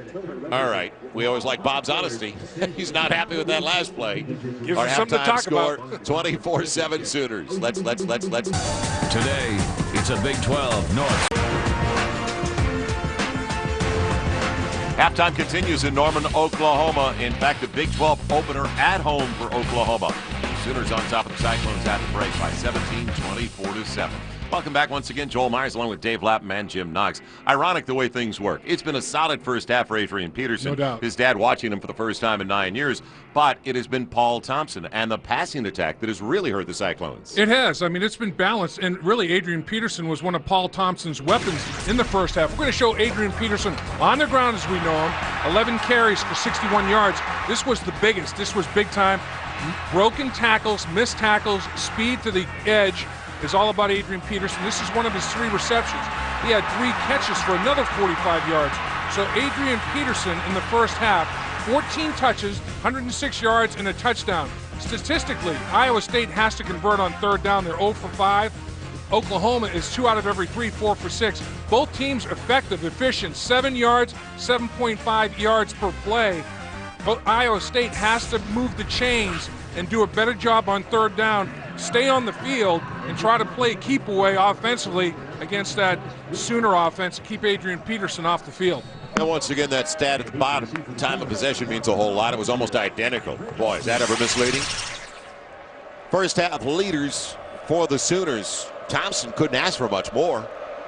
What a quarterback rating in the first 30 minutes of play for the former wide receiver. Guy that was a quarterback, then a wide receiver. Now, Oklahoma's going to have it to start the second half. It'll be over the head of Reggie Smith. And the Sooners are going to have it first and 10 at their own 20. Let's take a look at their 5 first half possessions. First 3, they couldn't ask for anything better. Yeah, absolutely. And really, they only punted 1 time, and they score 3 touchdowns and a field goal on the other possessions. An 8-play drive, a 10-play drive. 7 plays they have to punt the football, but they go 85, 65 yards. Did a good job of mixing it up and controlling tempo. And as you mentioned, Thompson completed a high percentage of his passes, but Iowa State defensively coming in, allowing 75% completion on the year. Peterson, toss sweep. First time we've seen that today, Dave. Took a while, didn't it? 6 on first down, almost 7 for Adrian Peterson. Put down by Ruben, and our Mitsubishi keys to the game coming in. Well, it's been working well. The only penalty they had was the first play of the game, negating a big play, a 39-yard reception. They have done a great job of ball security, no giveaways. They only have that 1 sack, though, and it hasn't come from the down lineman. It came from a member of the secondary, so they're not getting significant enough pressure yet from their down lineman, their front 4. Thompson on 2nd and 4, and Peterson makes a miss again. Adjusting, what balance! He's got it for a first down to the 35. Boy, put the hand down and kept on going. Finally caught up by Steve Johnson. Well, this is a signature run for Adrian Peterson right here to show what he's all about, his competitiveness. And make you miss, that's the leading tackler. Make Berg miss. Bowen misses, Berg misses. He puts that left arm down, as you mentioned, Joel. Rights his balance, and his dad says, that's what my son's all about. That's what I taught him at a young age. And he knew he was special early on, had to have. All day, every play. That's Adrian Peterson. Bangs it for very little that time. Up to the 37, it'll bring up 2nd and 8. Talked and met with Adrian yesterday, and he talked about how much it would mean to him to play in front of his dad for the first time in 9 years. Finally, he's able to come, watch me play, college ball. So, I'll be very excited, be emotional, but when it all boils down to it, you gotta handle business. Very matter of fact in our meeting yesterday, wasn't he? And he is handling business. He understands. It's a 2nd and long. Thompson. And first bad throw. He was looking for Joaquin Iglesias. That's the first one that really got away from him on that out. Well, Adrian Peterson understands, Joel, about what you have to do when you don't have the ball in your hands. He's run every time they run the football, he gets it in his hands 76% of the time. #1 in the nation. But he's doing a better job blitz pickup. He's making himself available as a receiver for the quarterback when the ball's in his hands. He's become more of a complete player than he was as a true freshman, for sure. And on that play, he attracted enough attention that Iglesias was wide open. They need 8. Ton of time, and Iglesias drops it. Well, they had the available receiver, the sophomore from Colleen. He can't believe it either. Downstairs we go. Noxie. All right, Joel. Coach McCarney said at halftime they need to do 3 things better. One is tackle Adrian Peterson better. Easier said than done. Another, protect Brett Meyer. Also, they got to get some takeaways somewhere here in the second half. Then he hopes they can get back in it, guys. Yeah, they got to make some big plays. We talked about it. Brian Baum, can he return one? Nope, fair catch. A guy that's got an 18-yard average, 2nd best in the Big 12, is throttled, taken out of the return game again. Good hang time, the 38-yarder. A good job again by Michael Cohn, and that was into the wind. First half numbers for the key components for the Cyclones. And Brett Meyer, well, he had a couple of drops early, but then he picked it up. Well, look at his yards per attempt and yards per completion are huge. And then Stevie Hicks, the big run at the end of the first half, really inflated his numbers. And Todd Blythe made a big catch, that 39-yard touchdown reception. And here you see they struggle. Out of their 6 possessions, 4 punts, a touchdown, then the one at the half that Stevie Hicks had the long run. Lateral pursuit gets to Hicks. Mitsubishi keys to the game coming in for the Cyclones as they wanted to run the football. They have not been able to all that much, though. Well, they wanted to get off to a quick start, and that was one thing they wanted to do right away. And we have an injured Iowa State player struggling to work his way back up. That's not Stevenson, is it? Can't tell. We won't speculate, but a member of the offensive line. Here's the keys: a quick start, and Oklahoma came down and scored on the first 3 possessions. So that was a minus. That one really hurt them. And they've been balanced. They wanted to stay with the running game. They've run the ball more than they've thrown it. So that's what they wanted to do. They stayed in their mindset there. Gang tackle, Adrian Peterson, 24 yards after contact. We've seen on the highlights we've shown over and over, Adrian Peterson breaking tackles, making people miss. That's probably been the biggest fly in their ointment, the lack of tackling. Yeah, it's the left tackle, unfortunately, Scott Fisher. Looks like it could be the left side, left leg. Left, Jim Knox back in Norman. Let's package this weather and take it with us the rest of the tour. Oh, beautiful. Well, Fisher appeared to be okay as he made it off on his own. Now, Meyer out of the pocket and out of bounds. Out right at the 25. Yeah, was there a flag thrown late? No. So it's going to be 3rd long coming up as we take a look at the Big 12 standings as delivered by the United States Postal Service. And one of the great stories in the nation is on the road today at A&M. And that's the Missouri Tigers, Dave. Sure is. Missouri Tigers, Nebraska breathing down their neck. Missouri starts 7-0. I mean, when's the last time, you're an alum, Joel, when's the last time Missouri started 7-0? I was there. Man. 1973 was 6-0. Well, you know what? I got to check it. That was the 6-0 start. Yeah. Now, Meyer on 3rd and 11. It's Blythe, but it's behind him. That's tough because usually we're spoiled by that guy. Todd Blythe brings those in. Brett Meyer not real happy about the inaccuracy. Throwing on the run, his mechanics a little messed up as he can't really transfer his weight well enough, and he throws the ball behind Todd Blythe, and it was available. It was there. And as he had to lurch his way back toward the line of scrimmage, he lost his mechanics. Reggie Smith waits for the punt for the Sooners. This is the way they started the game. Cyclones 3 and out with a punt, 3 and out with a punt. They found themselves down 14-0. Their first 2 series. Smith stays away from it. Bad break for Reggie and Oklahoma. And what a punt for Mike Brantner once again, the redshirt freshman from Bettendorf, as it's all the way down to the 2-yard line. How about a 73-yarder for Brantner? Woo, that'll help. You're watching FSN Southwest. Welcome back to Norman, Oklahoma. Oklahoma leading Iowa State here in the 3rd quarter, 24-7. And rejoining us is Nelson Peterson, Adrian Peterson's father, who's watching Adrian play for the first time live since 9 years ago. So far, what is going through your mind as you're watching your son? How did you like his performance in the first half? Performance in the first half was good. They're stacking the line, so he has to just remain focused, remain patient, and things will open up for him. How emotional has it been since the game has kicked off? It's a safety. Peterson threw it out of bounds after he put it on the ground. Adrian Peterson. Well, bad timing. Talking to his dad, he dropped it, put it down, and then presence of mind. It was going to be a safety either way. Right. So deuce, 2 more on the board for Iowa State, and they get the ball back. But he thought, you know what? Do I have total possession? If I fumble it again, they recovered. It's a touchdown. So they don't get a clean exchange. He and Thompson, he says, let me get it out of bounds. I know if I throw it through the back of the end zone, it's a safety. I don't want to risk any touchdown. Let me get it out of here.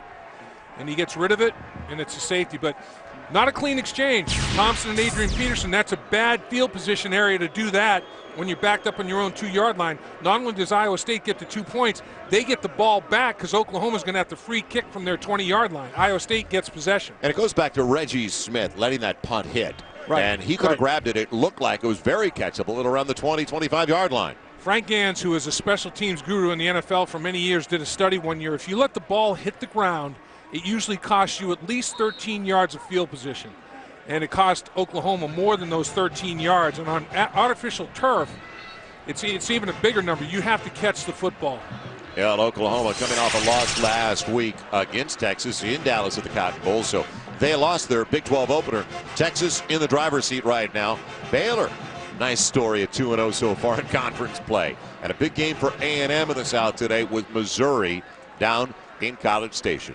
Baylor, with the game we had, they should have beaten TCU to open the season up. They were awful to the red zone. Yep, that's what cost them. But they could be 4-3 and 2-0. 4-2 and 2-0 in the conference. Hartley is going to kick it away. They won't punt it. They'll kick it as they've got Flynn back deep. Also back there for the Cyclones, Renard Williams, and it's going to be Williams around the 20. Nice lane, hops a man, and he's got great field position out to the 44. So this could be a serious change in momentum in this game, as Iowa State has their best field position to start a drive the entire afternoon. Well, next week, College Football Saturday returns with a twin bill. It starts with Washington. They'll try to knock off one of the best teams in the nation, the Golden Bears of California, and it's presented in FSN HD. Then the Buffaloes, Dave, we're going to be right back here matching up with the Sooners. It all starts 3 o'clock Eastern, noon Pacific, College Football Saturday kickoff show presented by Kia Sarah right here on FSN. Well, this could be the difference-making drive in the game if Iowa State's going to get there. They've got it outside of their own 44. Plenty of time for Meyer, and Blythe on the comeback gets the first down to the 43. You know, Todd Blythe is a guy that makes contested catches. He's proven he can do that. What he's doing a better job of is running precise routes. And there he runs a little comeback route to the sideline, and the timing is outstanding. It's out of Meyer's hand before Blythe finishes his route. That's the kind of timing these two have. And mentioned in the first half, they're best buddies, roommates, best friends. So they've got that non-spoken communication going on right now. Blythe up top. He's on the wide side of the field. Now they go to the opposite side. Man is complete for a short gain to the tight end Walter Nickel. He's got it for a couple as he's pushed backwards by Latimer, the middle linebacker. Gain of about 2 to the 41. And right away after the safety, Iowa State comes out and they throw on the first 2 plays of the drive. That one's an easy pitch and catch right there. It's like a long lateral. In the running game, it's about a 2-yard pickup. Will they stay with Stevie Hicks? The last time we saw Stevie Hicks doing any damage was that last play before the half when the clock expired before he could get out of bounds. Hicks is in there. He's flanking. Meyer to the right, out of the gun. Design run. Didn't fool anybody, and up front it was Carl Pendleton. Sapulpa, Oklahoma native, the junior, shut him down completely for a loss. Well, it's a quarterback draw, design play, but you have to get it done up front. And here's where it didn't get done. You can't get knocked backwards. You have to make a stand and get beaten that quickly at the line of scrimmage. It's not going to work. I mean, you want the defensive lineman to eventually declare and take a side, but he can't beat you right off the line of scrimmage like that and get that kind of penetration in the backfield. So it's going to be third, a little more than a dozen, almost 13. And a timeout is called, 2 to each side. Meyer didn't like what he saw, the package in the secondary. So Iowa State using an early second half timeout. It comes 5.5 minutes into the third. See if they can capitalize when we come back on the safety and the great field position. Weekly dose of hardcore football. Watch college football next Saturday on FSN Southwest. Big third down coming up for Iowa State as they stay pumped up here in Norman, Oklahoma. Let's take a look at the Big 12 leaders delivered by the United States Postal Service. Yards per catch, Todd Blythe. Now, this is among active players. Jason Hill of Washington State, but Blythe the best in the nation right now at 19 per grab. For his career, pretty strong. Well, can they get a dozen, almost 13 here. Extra man rushing, and there's a breakdown completely between the wide receiver John Davis, who turned out to the sideline, and he thought he was going downfield as Marcus Walker had a shot at it. Absolutely, on different pages, not only on different pages, different volumes of the encyclopedia. Not even in the same volume. And fortunately for Iowa State, it didn't turn into a turnover because it could have. The guy who had the easiest opportunity to make the catch is Marcus Walker. Turned himself into the receiver. When the receiver ran the out, he stayed with the football. Well, Brandner has had a sensational day. Now, can he pooch it out of bounds? No, it made it into the end zone over the head of Reggie Smith. So Oklahoma got a break despite the short field, and a real short field, 56 yards away from pay dirt. Iowa State doesn't take advantage of it, and Oklahoma's got it back at their own 20. Well, kick off your football weekend tonight with Pro Football Preview. NFL Insider Jay Glazers, joined by former NFL stars Tim Brown, Eddie George, Jason Sehorn. We'll break down the biggest stories from across the NFL. Pro Football Preview tonight, 11 o'clock, only on FSN. Clock moves. New in college football this year. As soon as they put it down on a change of possession, it rolls. Games a little bit shorter by about 10 minutes a game, a little bit more than 10. Adrian Peterson weaving his way. Let's see if they get him going now.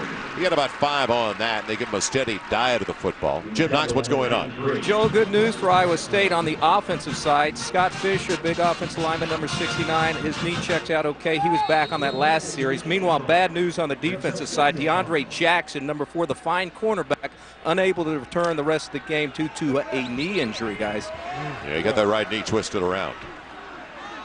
It'll be 2nd and 5 for the Sooners. Peterson, wide side pitch. Fullback tried to give him a block. Nothing else really downfield for him. And a half yard at the most. McKenzie wrapping up the running back. Iowa State's doing a much better job of coming downhill and filling the gaps and being aggressive toward the line of scrimmage to get after Adrian Peterson. In the first half, John Scalgani's group was accepting the blow. Here in the second half, they're delivering the blow. They're making Oklahoma counter them instead of them countering Oklahoma. It's all a mindset. Well, they've not been able to take the ball away this year. That's their biggest problem. It'll be 3rd and less than 5, and tightrope. No, it never was brought in completely by Manuel Johnson. He had it momentarily, but it was popped out. Good job of the D-back Chris Brown on that side just to make sure he didn't hold on. Take a look. See, did he juggle it? Did he have full possession? The left foot's down, and he puts the. He has. If he has possession, it's a catch. Because the left foot is down, he backs out with the right foot. Does he have full control, and the ball pops out of there? The official rule never had complete control of the football before he put that right foot down out of bounds because the left foot was in play. And they're going to take a look at it. They're going to take a look. And Bob Stoops, I think, is challenging them to take a look. No, I was just talking about takeaways. Last year, Iowa State was a plus 15, Dave, in turnover ratio, plus 62 points in points off turnovers. Totally different story for. Oklahoma's challenging the previous call on the field of incomplete pass. Yes, totally different story for John Scalgani's squad this year. They're a -1 so far over their first 6 games in turnover ratio, and they're a -9 in points off giveaways. That is a dramatic difference from last year. Yeah, 3 of the last 5 years they were plus 12, plus 10, plus 14.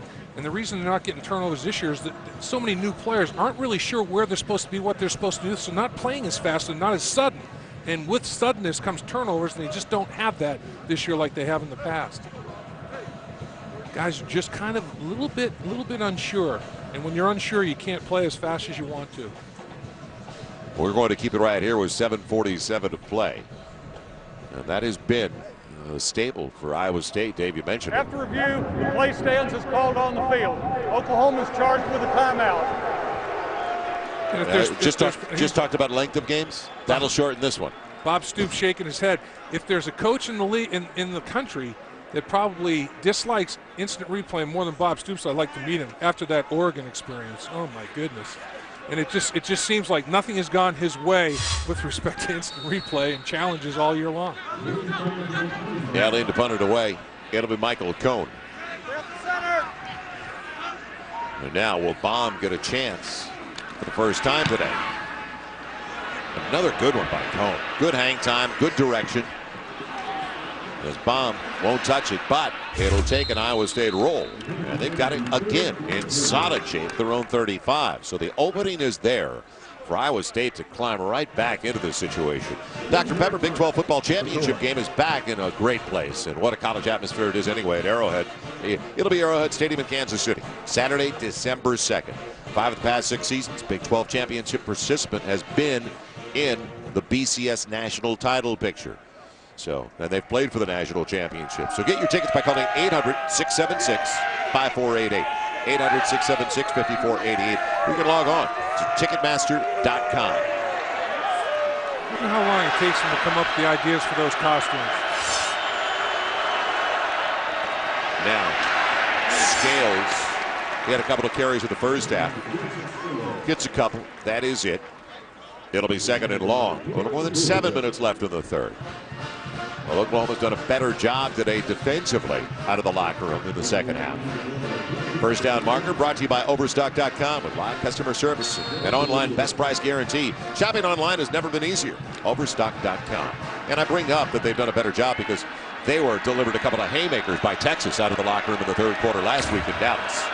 And Iowa State has to think about scoring here. They're starting to lose. The time is their biggest enemy right now. Time left in the game. They're down 2 scores. Meyer trying to create. Oh. And it's intercepted. Wow. What a mistake.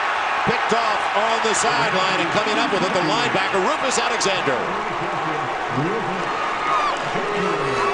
Boy, Brett Meyer, as he's delivering the football, gets grabbed and loses control of the football and put his team in jeopardy. Had not made a mistake the entire football game. This one is a short field as a result of this mistake. As he's trying to get himself out of bounds, IU gives him a push and he loses total momentum. Dangerous, just take it and eat it at that point in time. He's trying to just shot put the ball down the football field to pick up Jason Scales out of the backfield. He was covered too, though. He was. It was a poor decision. IU gets a big assist on that pick. Peterson on first down follows his blocking well. As he put a hand on the back of his center, John Cooper, he said, "Take me, big boy," and he did for about 8. And I think this is the thing that Adrian Peterson has learned, patience. Now look at him, let it set up, gets on the hip of his offensive lineman and cuts off the block, cuts it back up inside. You know, it doesn't do you any good to run out ahead of your blockers. I mean, if you're not patient, give them time to get ahead of you and you do your job, it's not going to be successful. That was nice patience and vision by Adrian Peterson on that run. Well, a real big first drive for Peterson. And then but as you said, you said, they've done a good job of containing him. And this time up off the edge is the backer, Alvin Bowen. And did he ever wrap him completely? It'll still be third down and a couple. You know, there's no magic formula to good run defense. It's assignment, getting lined up right, and then hitting the right gaps, and then getting off blocks and tackling people, period. I mean, that's what it boils down to. If you get lined up wrong, or you don't get off a block, or you don't tackle well, you're going to get gashed. And when you do those things, you're going to stop the run. Let's see if they go to Peterson, wide side of the field. They do. John Banks slow them down, and they clean up afterwards. Caleb Burke, the strong safety. Give Banks credit, though, at the point of attack. Absolutely. He was the disruptor. He's the one that threw Adrian Peterson off course. And once you make Adrian Peterson turn sideways, and Berg's the injured party for, it looks like he might be cramping potentially. They're going to move that his toes back on that right leg. Once you make him turn his shoulder pads and go sideways, you know, he's more human. He's not Superman anymore. When he's got his shoulder pads squared up and going downhill, no one wants to be the first one to hit him. He is unbelievable. I mean, he's the ultimate warrior mentality for sure. Well, his overall strength. I mean, we've seen some tough running backs, but Dave, this guy has no body fat at all. I mean, he is just chiseled. Well, Joel, here's the thing. I asked Jerry Schmidt, the strength coach, yesterday, what is your biggest strength story? He said Adrian Peterson takes an 80-pound dumbbell and then jumps up on a box that's 42 inches in the air.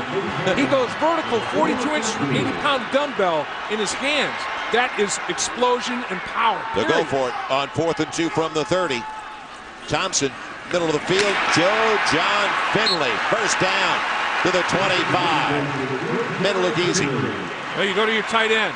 You get a big 6'6" tight end, and let him run a nice little option route. This is West Coast offense style right there, and deliver the football to him before the defense can react and get there, and does a good job of protecting himself. He knows the hit's coming. Yeah, they started off the pick. This is the first time, believe it or not, Dave, they've started in Iowa State territory with the drive, and it took a 4th down conversion to keep the drive alive. Thompson, plenty of time. Man on the outside. It's his other tight end, Jermaine Gresham, a true freshman, Ardmore, Oklahoma, with his first catch of the day. And he is highly, highly regarded. I mean, 6'6", 250 pounds, and a true freshman. And he's going to get more and more playing time. He's starting to make the transition to the college game very well. Yeah, 6'6", 250, and he's a true freshman, 18 years old. Amazing. Great. Gain of 5. It'll be 2nd and 5. Peterson got a little wall over to the left side. And they've done a good job. He's had 9 carries today of 2 yards or less. That's how they've adjusted. Even his dad said they were stacking into the box. Put more men on the line of scrimmage. I would too. Yeah, and that's why Paul Thompson has been so successful. But John Scladani says, you know, take my chances. When he saw Adrian Peterson bust that first run, you know, one of his big things was gang tackle, not let him have those breakout runs. Early in the game, he got that breakout run that led to Oklahoma's first score. And at that point, John Scladani said, if I have to put 11 in the box, I'm going to do it. I'm not going to let Adrian Peterson gash us like that. Another 3rd and short for the Sooners. They are 4 of 9 overall on 3rd down. Finley, the motion man. Thompson, he's got his back and just sailed it right over the head of his other tight end over on that side. And it was available, but it just sailed completely. Yeah, on Thompson. It was over the head of Ian Pleasant. Looked like when he opened his hips, you know, he just didn't have good body control at that point in time, and the release point was high. So 3:29 to play, and a field goal try is coming up. Already lead now by 15, trying to make it an 18-point advantage. Which is a 3-score game. 15, theoretically, with the 2-point conversion, is still a 2-score game. This would make it a 3. Hartley has already hit one today. It'll be a 35-yard attempt on its way. Boy, has he been solid. He is now 12 of 13 on the season. So good from 46 earlier, 35 this time, and points off a turnover. Introducing the all-new Dodge Caliber. It's anything but cute.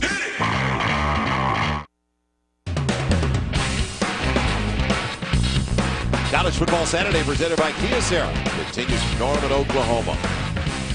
It has been perfect. I mean, well, especially if you're a Sooner. Dodge scoring drive, points off a turnover, the Hartley field goal. But when I say perfect, here we are, middle of October, and it is magnificent in this part of the country. Right in the 70s, low 70s, as it's going to be brought back. And I don't want you take it. Austin Flynn will, but there was indecision with Williams and Flynn, and then nobody wanted it. Boy, talk about a breakdown in communication, just what they needed. 3:14 left in the 3rd, so we check in with Jim Knox. The cheerleaders of the week, Oklahoma Sooner cheerleaders, they come from all over Kansas, Arkansas, Texas, even one from Oregon. They call this the side summy. Go ahead, take a whirl here. Go ahead. He's going to jump over 10 girls. Let's see how he does. Oh, man. Flips over 10 girls. How about that action? All right, that's a high five, buddy. Yeah, good job. That's like Evel Knievel on foot. I want to see Knox do that. Man. What about Jim? How about that? I thought Knox was going to do it. On 1st down, Hicks just pounds it straight ahead for about 3. I can tell you one thing.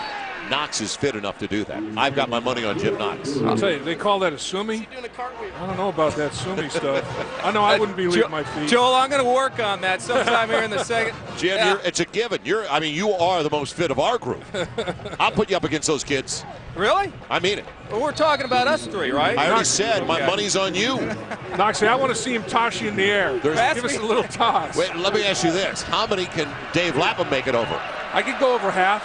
I can run through all 10 of them. It depends if we're going to dangle anything on the other side. I can just kick, big guy. I can run through 10. I can run through them all. Brett Meyer on 2nd down. He's got Austin Flynn, and he's right at the 1st down marker. Yeah, I used to grade a 9.2 on the Florex regularly. my best event, though, was the pummel horse, because I'm going to pummel you. All you do is round off into bed. Yeah, exactly. Your round-offs. No doubt about it. Does he have enough for the 1st down? Just go short, huh? There will be 3rd inches. Austin Flynn, and you talked about it, a converted quarterback who's been main target at the wide receiver position. Hicks. Ooh. And what a battle that is. It'll depend upon the spot. After he got hit, don't forget he was still on top of a body, and he continued to roll. He never touched the ground. I'll tell you, there was great penetration. Latimer came over the top and made a hit, but the down lineman really reestablished the line of scrimmage backwards. Latimer slow to get up. That was big, big contact with he and Stevie Hicks. It starts right here, though. These guys reestablishing the line of scrimmage, knocking it backwards. They get after a little bit and get the push, and that's just a great job. Latimer makes the big hit, and the penetration also by Granger. Smart play by Hicks, though, because his body had yet to touch the ground. He was still on top of bodies, and he spun ahead and may have gotten enough for the first down. They are desperate right now for a first down and any momentum in the second half offensively. Did he get it? By the spin. He's got it, knows the football. That's a heads-up play by the senior from Omaha, Stevie Hicks. A couple of years ago when he was healthy, 88 yards a game, had better than 1,000 on the ground. Last year, he just couldn't get going. He was slowed down by injuries. Well, he is a traditional thumper. You know, he'll slash, he'll thump. He's not a guy, we didn't, you know, the run that he had right before the half, he doesn't possess blazing speed, but he is important to the offensive success of Iowa State. They've got her at the 34. Pressure again on Meyer, and down he goes.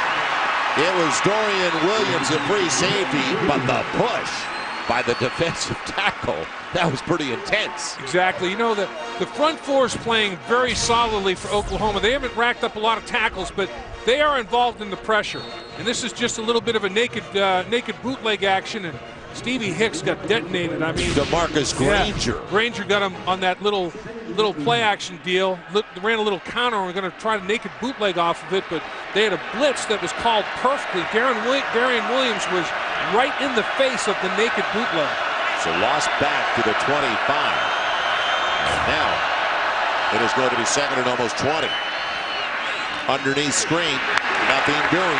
Again, Williams was there for the free safety. Yeah, they went to Marcus Hamilton for the first time, the redshirt freshman from right here in Oklahoma City. Well, it's going to be, as the play takes place, the screen is taken away to the right side, and he's going to come back to this side. It's just a pretty good job by Oklahoma. The screen taken away, Stevie Hicks isn't available, so they had screens set up on either side of the field, and it was just a read by Meyer. Oklahoma was up to the task defensively. Iowa State trying to spread them out by formation and run a screen to either side of the field. Got the playoff by a second. Final play of the third. Shallow cross. Flynn won't get there. It was a real long third down to begin with. They'll give a little breathing space to the punter when we come back. Calvin Thibodeau, the senior from Houston, the second team, all Big 12er last year. First one down there. Got him low. So that's the end of the third 15 minutes of play. No offense again for Iowa State, though. Only points they got was on a safety. 27-9 Sooners. Don't use that. Scarface, the world is yours. Rated M for mature. Every dog passes today. Start of the fourth quarter, 27-9 Oklahoma over Iowa State. Joel Myers, Dave Lapp, Jim Knox. Our eHarmony game summary. Lapham. Well, they're making Adrian Peterson work for it. He had the big run in the first quarter. Since then, Iowa State playing much better gap control defense, and Kelly and Johnson taken over by air for Oklahoma. And they almost get to the punt. Now, what kind of return is it going to be? Not bad that time. We haven't seen much. And the loose ball at the end for Reggie Smith, but I thought he was down already. It's a scramble. And no, they say he wasn't down.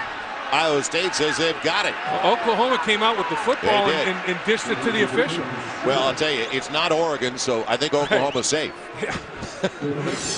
Lendy Holmes came out with the football and gave it and tossed it to the official. So take a look at the action here. There's the strip. The ball is out. I mean, the tomahawk chop. It was ripped before the knee went down. The ball's on the ground.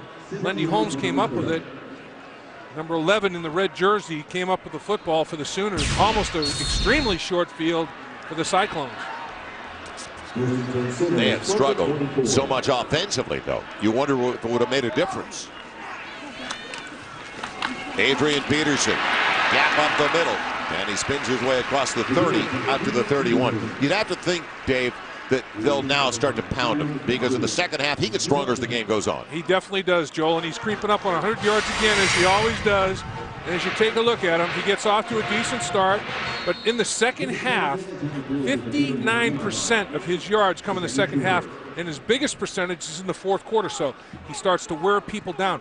And Iowa State doesn't have a whole lot of depth, so they get worn down anyway. They're injured. They're missing players today that are instrumental in their success, like DeAndre Jackson. I think they will pound Peterson. Peterson with 100-plus yards against Texas, and there he goes again.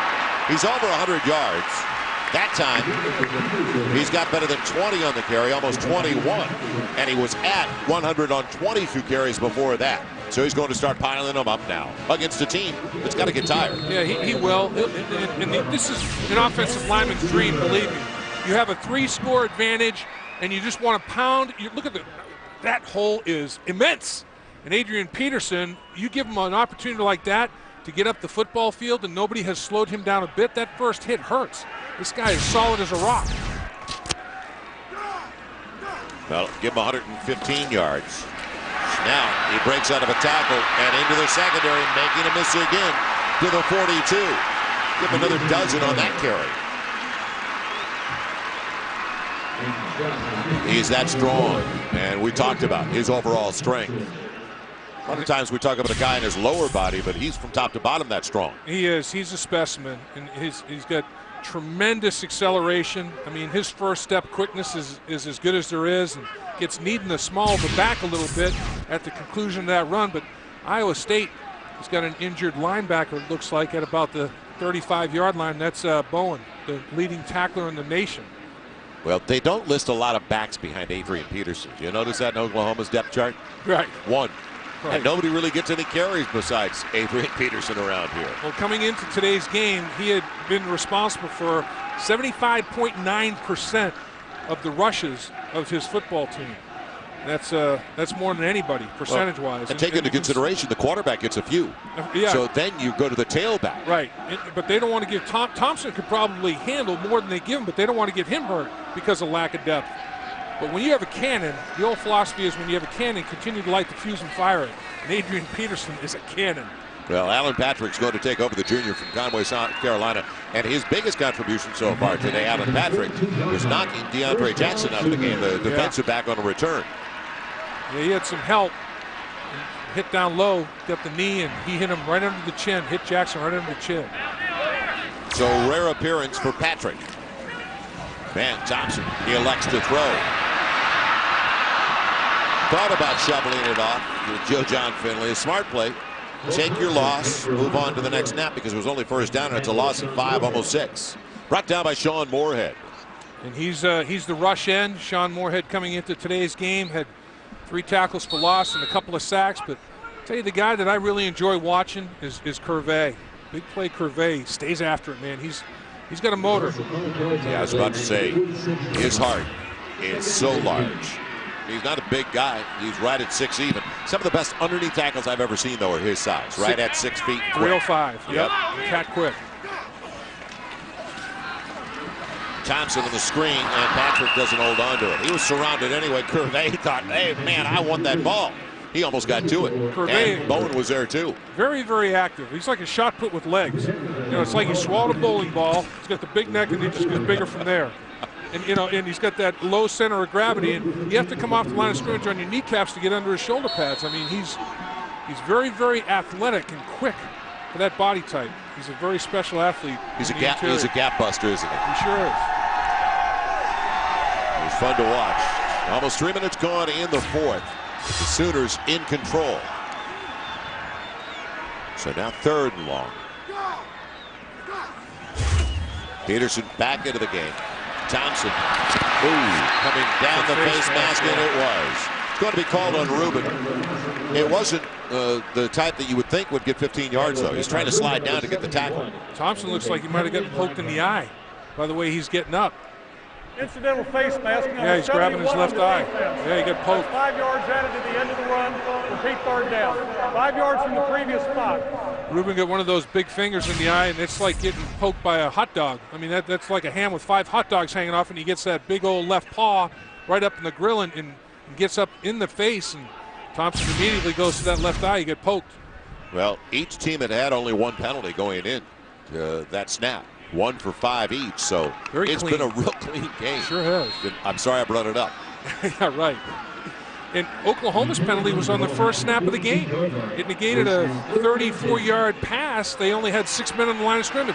It's the only penalty of the game. Last week they had 11, and it was a pre-snap penalty that drive Bob Stoops nuts. Yeah, it surprised them with the 11 because they only had 22 over the previous 4. Right. Now on third, and a manageable third down at about 10. He out and drops. Iglesias drops another. Going down to try to cradle it. It got to his body and out. That's exactly what happened, Joel. You got to get your hands out in front and catch the football with your hands. When you let it come into your body, it'll bounce off those shoulder pads, and when leather hits plastic, anything can happen. And you can't let that happen. Tough day for that young man, the sophomore from Killeen. He had a nice early grab, but he's dropped 2. And he can't get down. And Thompson's going to go back to him again. He has to keep his dauber up. Mike Knoll into punt to Ryan Baum. The short one hits at the 15, bounces back across the 16-17, and that's where Iowa. To the classic cheesesteak stretched by Sonic. And now swipe your credit or My Sonic card from your car, only at Sonic.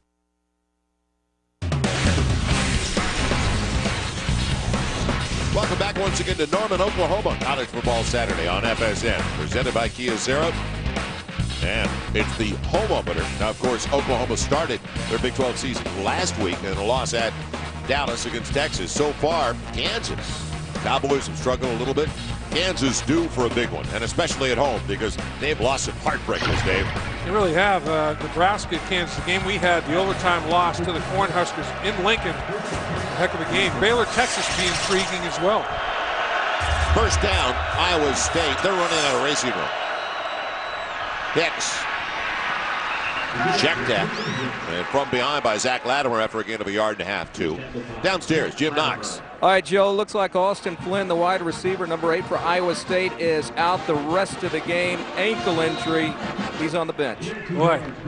This doesn't help. No, you don't want to be losing bodies because Iowa State lost a few guys to injury prior to this, particularly defensively, but that's a blow to lose Austin Flynn. Very, very talented wideout. They're down by 18. Iowa State's got to start thinking about hurry up. They've got to have a sense of urgency. As it went out for John Davis, is battered away on that side. Marcus Walker, who the coaching staff told us is the guy that has really meant a lot. He's the one that's been a pleasant development this year. Exactly, and you know, even as much as you want to stay with the running game, when there's about 10.5 minutes to play in the game and you're down 3 scores, you do have to start firing the football. Because how many more possessions are you going to get? You have to score quickly. You have to strike quickly. You would think this is 1 of 3 remaining for Iowa State possession-wise. Probably, yeah, max. They're only 1 for 9 on their third downs. One of the better ones in the Big 12 coming in.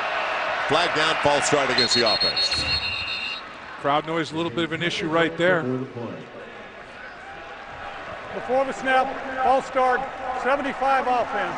5 yards, 3rd down. And by the way, a former member of the Syracuse Orangemen just a few years back, Dave Lappin, my partner. Tough day. West Virginia 38, Syracuse 14. We were talking to Mike Goldberg and the guys about that. West Virginia, a lot of people think they're at least number 2 in the nation. Yeah, they spanked Georgia in the bowl game last year and proved that their team speed was legit. They could really, really run. That false start penalty was on Aaron Brandt, who is fulfilling his potential this year. You know, he's really dedicated himself to the game, and he's getting better and better, the big right tackle for Iowa State every football game. They're now 3rd and 13. Can they keep the drive alive? A little twist up front. Meyer buying some time, and now he's across the line anyway. Takes a pop, and will it be a flag? No flag thrown. He was right on the sideline, took a serious shot. Coming to get him was Larry Burdine, defensive end. Larry Burdine said, "Brett, you don't see me coming. This is what it's like to play quarterback." Man, that's a good little piece of contact right there. Brett Meyer taking off his feet. Just a little tap? Yeah. like, welcome to the Big 12. You know what it's all about. So the second consecutive possession, Iowa State has gone 3 and out with a punt. Now, can Reggie Smith do something with the punt? No, he'll stay away on the fair catch. And it's going to take an Oklahoma bounce. He'll get it. At the Iowa State 49 when we come back. Only a 30-yarder that time for the Cyclones. We will return. Where Southwest fans know first. FSN Southwest. Sooners in control as we welcome you back to Norman, Oklahoma. 5 minutes gone by in the fourth quarter. Sooners up by 18 over Iowa State. Our Dr. Pepper Student Athlete Spotlight here in Norman. Well, it's a backup running back for the Sooners, Jacob Gutierrez. Young man out of Madison High School in San Antonio. Joe John Finley was sliding the tight end. Paul Thompson, and it was a skip. It did not, it hit the ground before Kelly got it, but he showed good hands anyway on the track. He did. Short hop. And he sold it well. Short hop. Paul Thompson overthrows this one a little bit, holds on to the ball a little bit too long, and yeah, it just skipped right there. But good, that was like a shortstop making a short hop play right there.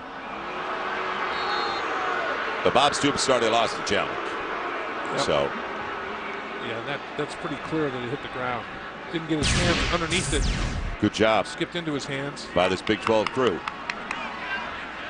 So now it's going to be 2nd and 10 from the 49. Head of officials with us today, Walt Anderson. Spoke with Walt at halftime. Look out. Yeah, nice spin as McKenzie cleaned up with Banks over on that side, slowing down Peterson. This is the young man I was just talking about, though, and a great young man. Yeah. Out of Madison High School in San Antonio. Understands time management. Look at all the things that he's involved with. And member of the football team, all the time that takes, and still keep the grades up to where he keeps them. Won a 6 finalists for the John Wooden Citizen Cup. Yeah, nice story. That's just a complete young man right there. Yeah, well-rounded. Obviously passionate. Yep. I mean, if you're going to be the backup running back to Adrian Peterson, you know going in the limitations. It's like being the backup shooting guard for the Lakers behind Kobe Bryant. They were looking in the direction of Malcolm Kelly. Not close. Man, a punting situation coming up. So the Sooners, failure on that makes them 4 for 11, make it 4 for 12 now. Neither team doing well on 3rd down. Only a third of the time the Sooners converting. And an awful percentage for Iowa State, 1 of 10. Yeah, they were 0 for 5 in the first half and 1 for 5 in the second half so far. That's not going to win you football games, converting 10% of the time on 3rd down.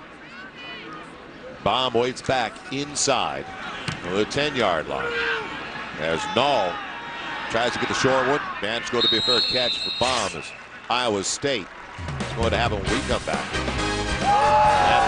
Freshly prepared on a sesame seed bun. And like the original KFC Snacker, it's only 99 cents. Now your dollar goes further at KFC. 8:55 left in the 4th. Man, Iowa State running out of time. Deep with it in their own territory. Adrian Peterson, well, a hot start, but Iowa State has done a decent job of slowing him down for the most part. Yeah, they have. They tried to eliminate him and make the Sooners go elsewhere, make Paul Thompson try to win the football game, but he's shown incredible ability with his balance, with his ability to finish runs, great tackles. Adrian Peterson has done what he always does. That's rushed for over 100 yards, and now he's at 130 on 25 carries. Cyclones, Brett Meyer throwing with pressure, a nice grab by his back to come up with it and actually bark him at the tight end. That was not easy. Made a lot tougher than it should have been, because if Meyer throws the ball a little more accurately, he's still on his feet with yards after catch. There's nobody around him. If he can stay on his feet, he picks up at least another 5 more yards after receiving that football.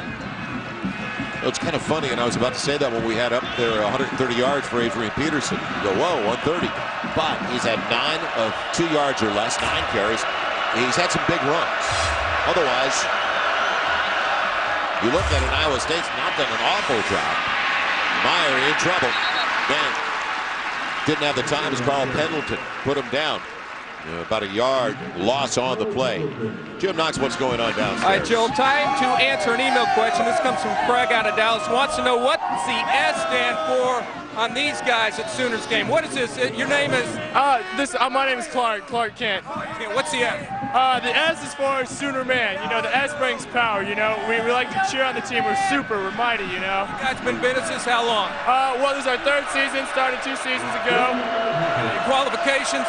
You got to be above 3 feet tall and under about 7 feet. And you have to have hair gel like you have to have a chub size and elbows blue, just like that. Caught out of bounds as Meyer got it to Moses. Mylan Moses in there for one of the few times today. Suffering from Crohn's disease. That's a tough thing for him to battle, and he just wants to play football, loves to play the game. And did they call this incomplete? As Meyer breaks the pocket because of the pressure, does Moses control it? No, doesn't stay in bounds. Catches the football, but is unable to get that left foot down in bounds. But what a battler Moses is, boy, to be able to even be out there and competing. Well, that's the 3rd consecutive 3 and out with a punt for Iowa State. Their 6th overall today. They started the game with 2. Ooh, Shanker. And a wobbler off the side of the foot. Man, it'll be grabbed by Iowa State, but boy, Oklahoma, they're already almost in field goal territory.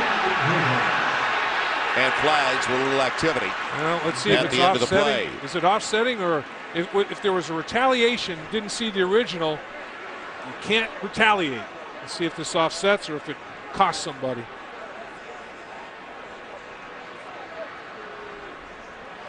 Little frustration. Nerve endings exposed.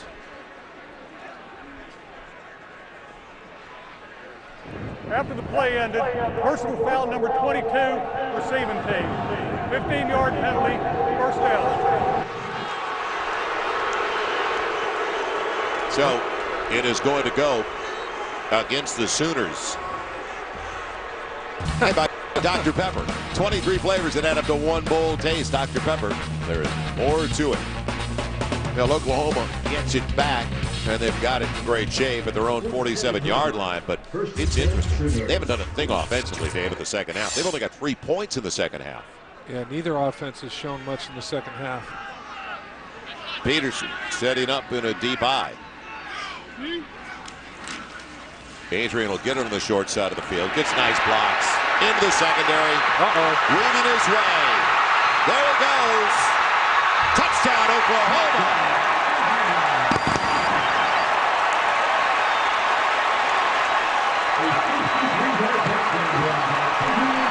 52-yard jaunt right there. Puts Adrian Peterson up over 180 yards rushing now. And injured Iowa State defender at about the 1-yard line. And Adrian Peterson moves past Quentin Griffin and now ranks number 4 all-time in Oklahoma rushing history. 183 yards today now. Good job. Guys cut to the ground. A couple of Iowa State defenders knocked off their feet. You get Adrian Peterson out in the open field with those jackhammer feet doing their thing. Tough duty to tackle him one-on-one. Full head of steam. He was never slowed down. His father, as you see, has been incarcerated for the last 9 years. First time he has seen him, at least in person. He has not been able to attend a football game with his sons. He took a shot at the end of that play, and you could tell it was an impact shot on Adrian Peterson. And now his signature is diving into the end zone to finish runs. Well, at this point, Dave, and we're going to be back here next week, he's 151 yards away from surpassing Billy Sims' totals as the all-time leading rusher in Sooner history. Hartley for the point after. And it is now 34-9 Oklahoma. So an insurance policy as if they needed it with 6.5 to play. Well, this is what Adrian Peterson will go for 3, go for 1, go for -1, and then he'll go for 52 as he does right here. And just Sayonara. Even when it's international, the post office comes to you with free package pickup. Garrett Hartley ready to kick it away, and welcome back to Norman, Oklahoma. 6:35 left in regulation. Man, the Sooners on their way to evening up their conference record, their home opener in Big 12 play. Peterson did take a shot from the side as he hit the 1-2 yard line before he fell into the end zone. And they continue to look at him over on the sideline. I think he's done for the day. Line drive will be out of the end zone. That's with the wind at the back of the place kicker. Going with the 1-iron. So Iowa State will have it at their own 20. Iowa State's only points of the second half on a safety. A fumble by Peterson where he threw it out of the end zone. So that man was taken right out of the game, Ryan Baum. And Dan McCartney told us that Baum, he looks too small to play, doesn't look like he can get it done, and he shows up every time. In fact, he's 8th in the nation in punt returns. And look what Oklahoma has done defensively. 32 yards Iowa State has generated in the second half. 32 yards. That Mizzou A&M game is going to be kicking pretty soon, by the way. Stevie Hicks pushed backwards after a gain of 2. Big one for both teams. 5-1 A&M, 6-0 Mizzou. It's a good game in the Big 12 today. Alexander on the stop. First down marker brought to you by Overstock.com, your online source for savings on everything from video games to big screen TVs. There's some great battles now in the Big 12. There are. As we are halfway through the regular season, but the conference season, it is starting. Just getting underway and heating up. And these games, these 2 games against Iowa State and Colorado are big for Oklahoma because 4 of their last 5 conference games are on the road. Meyer finding John Davis. He'll get the first down, and it'll pay for it. He's got it up to the 33. Stop it momentarily for the movement of the chains. So that's when you have to finish your season, 4 of your last 5 conference games for Oklahoma on the road. That's tough sledding. So they want to make hay now. Looks like they have Iowa State on the ropes, to say the least. 34-9, up 25 with 5 minutes to play. Colorado comes in next week, and they're struggling this season. So Oklahoma can get those 2 under their belt. They'll feel a lot better finishing 4 out of their 5 on the road. Pressure on Meyer. He escapes it. And then Alexander catches up, but they're moving Latimer instead for a short game. But as Oklahoma wants to do is they want to make them stay in bounds, just keep the clock moving. Well, Oklahoma's defense returns a lot of guys that were highly successful last season. A lot of people are scratching their heads. It's curious why they're not performing at a higher level coming into this football game. I thought today that their pressure was pretty good. And I thought they had Brett Meyer out of rhythm the entire football game. I think Bob Stoops has to be overall pretty pleased with the effort and performance of his defense. Empty backfield. Meyer's got 5 in pattern. And a bullet is complete to Summerall, his first catch of the day. The sophomore from Orlando had 20 grabs last year. That's his 13th so far this season. It's good for a first down and 12 yards. It was a fastball, wasn't it? I mean, he brought that football. And Oklahoma came off the edge. They brought Harris off the edge again, the safety. But it wasn't in Meyer's hand very long. He got rid of that thing, and he threw a heat-seeking missile to Summerall. Now for Oklahoma, they just want to keep everything in front of them and make Iowa State use the clock. So their mentality has changed defensively. It's a straight 4-man rush and a hold on the edge. Got away with it. Man, the completion. First catch going over to pick it up for Iowa State. That was a resourceful one for Brett Meyer. It was Mylan Moses, and that's his first catch of the season. His 4th game. You mentioned it, battling Crohn's disease. Well, what you have is Fisher, the big tackle who was injured and came back into the football game. He can't move like he has been. He grabs, and that's what the hold that you were talking about, Joel, and the fans were booing at the conclusion of the play because they thought that there was a hold. Meyer showing the elusiveness, escapability, get away from that pressure when Fisher was beaten, completes the football to the sideline. So now it's going to be second and about a yard, pounding it straight up the middle. It is Ryan Cook. He's got the first down, the senior from Loreauville, Iowa. And he's a great story because of all the touchdowns that he has had. Right. He had so few carries. Yeah, he's got on 85 carries, he's got 16 touchdowns. That's a phenomenal ratio. And he's got a body lean now, and he hits it hard. When he's at the line of scrimmage, you better bring something because he's bringing it. So it's to the 41. These are the first downs over the last 4 series for Iowa State. It has been that tough for them to move the football today. Too much time. How could that happen to a team down by this much? That's a rarity. And I talked about the sense of urgency at the 10-minute mark left in the game when we thought they'd have 3 possessions. You know, you look at Iowa State's defense today, Joel. They start off, they were struggling. Barney Cotton, the offensive coordinator, trying to get something done here to cut into this big deficit. But defensively, they had only given up 2 100-yard rushers on the season. They both came last week against Nebraska, and Peterson increased them today. Meyer taking off with a hold and a flag, and then a shot by Rufus Alexander's a personal foul, hitting the quarterback, lowering his shoulder into the face. Now you got the offensive lineman coming to his defense, and got a little scrum going on down there. And I think they may have called Fisher for a hold on that one. There's no doubt there's a personal foul on Alexander at the end of the play. Yep, 3 flags in the field. I think 2 of them are for the same thing, the personal foul. And the one back at about midfield at the 49-yard line is the hold on Iowa State. It wasn't Trent Green, but it was similar. Holding offense number 69. After the play ended, personal foul number 42 defense, unnecessary roughness. Both penalties will be enforced. So both penalties would be walked off. Both penalties would be enforced, and ultimately it's a first down for Iowa State. Here's Fisher again at the left tackle position, and he is having trouble moving. He has that leg injury, and he gets the takedown. That was less of a hold than the other one.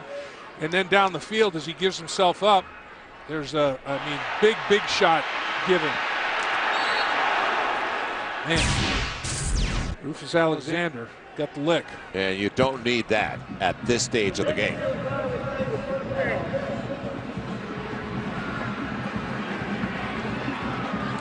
So 1st and 15 coming up for Iowa State after the Markovs.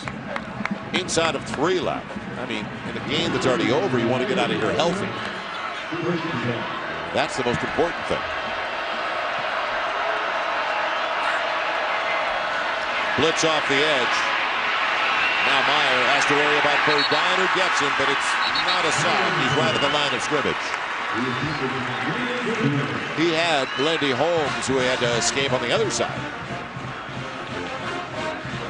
Time for a Dr. Pepper game break. Let's head back. Check in. Mike Goldberg.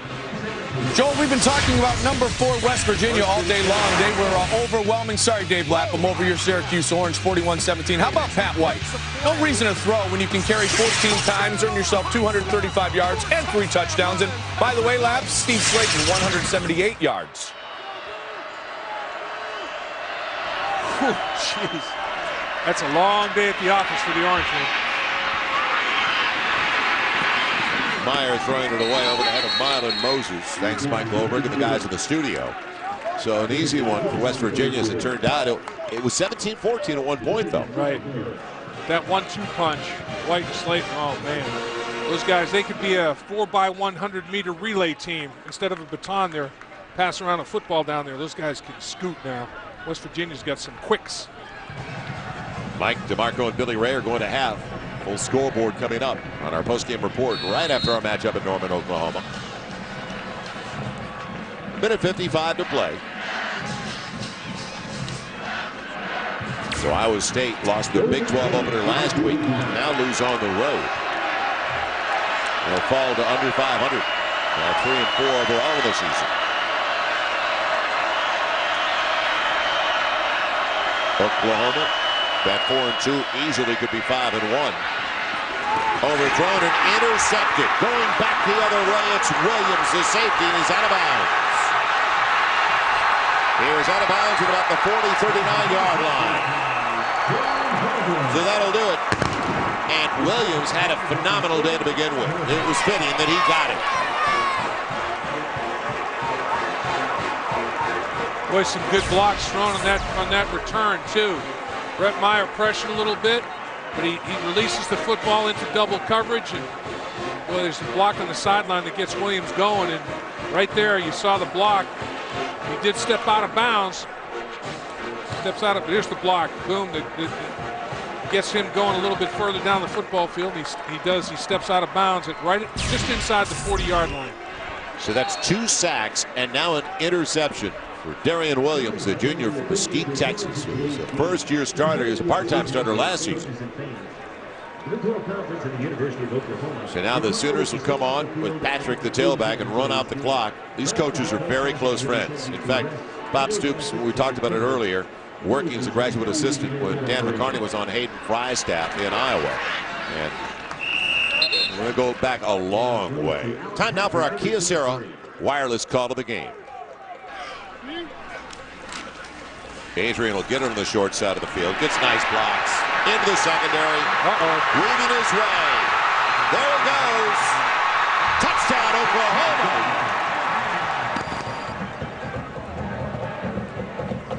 So Adrian Peterson done for the day, and what a day. 183 yards on 26 carries with a couple of scores.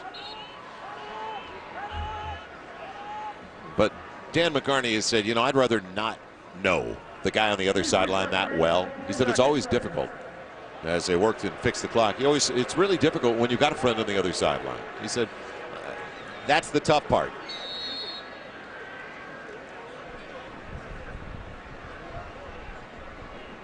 Well, our Best Buy player of the game, Adrian Peterson. On Father's Day, his own Father's Day. Meant a lot. His dad here watching him for the first time 9 years after he had been incarcerated. So a special day for that family. Alan Patrick, they just want to run out the clock. And that's what I mean. The last thing Bob Stoops wants to do is run it up on a friend. Oh, absolutely. So it is all over in Norman, Oklahoma. Two old friends getting together, and it was a one-sided affair. Unfortunately for Dan McCarney, they couldn't compete in the second half offensively. But he's truly one of the great gentlemen that we get to work with every year in the Big 12. He's good people. He's top shelf. There's no other way to term it. As good a guy as you're ever going to want to meet. Bob Stoops, credit to Oklahoma and the coaching profession and quality individual himself. Two good guys right there. Without a doubt. So an easy win as it turned out, but the Sooners, they've got to get their act together offensively because they didn't do much in the second half. In fact, until Peterson peeled off that 53-yard run at the end, they only had 3 points in the second half against Iowa State. Right. And looking back on the day, and a memorable one, on 183 yards on 26 carries for Peterson. And here, a couple of big runs. This was early in the game, and here it's a touchdown run where he breaks some tackles, gets inside the pylon, and here's the big one, the 53-yard touchdown to put the game away. Salted it away, his second rushing touchdown of the day. And he just continues to finish runs like nobody else. So Oklahoma gets it done at home. Their first Big 12 game here in Norman. And our final score once again, a 34-9 win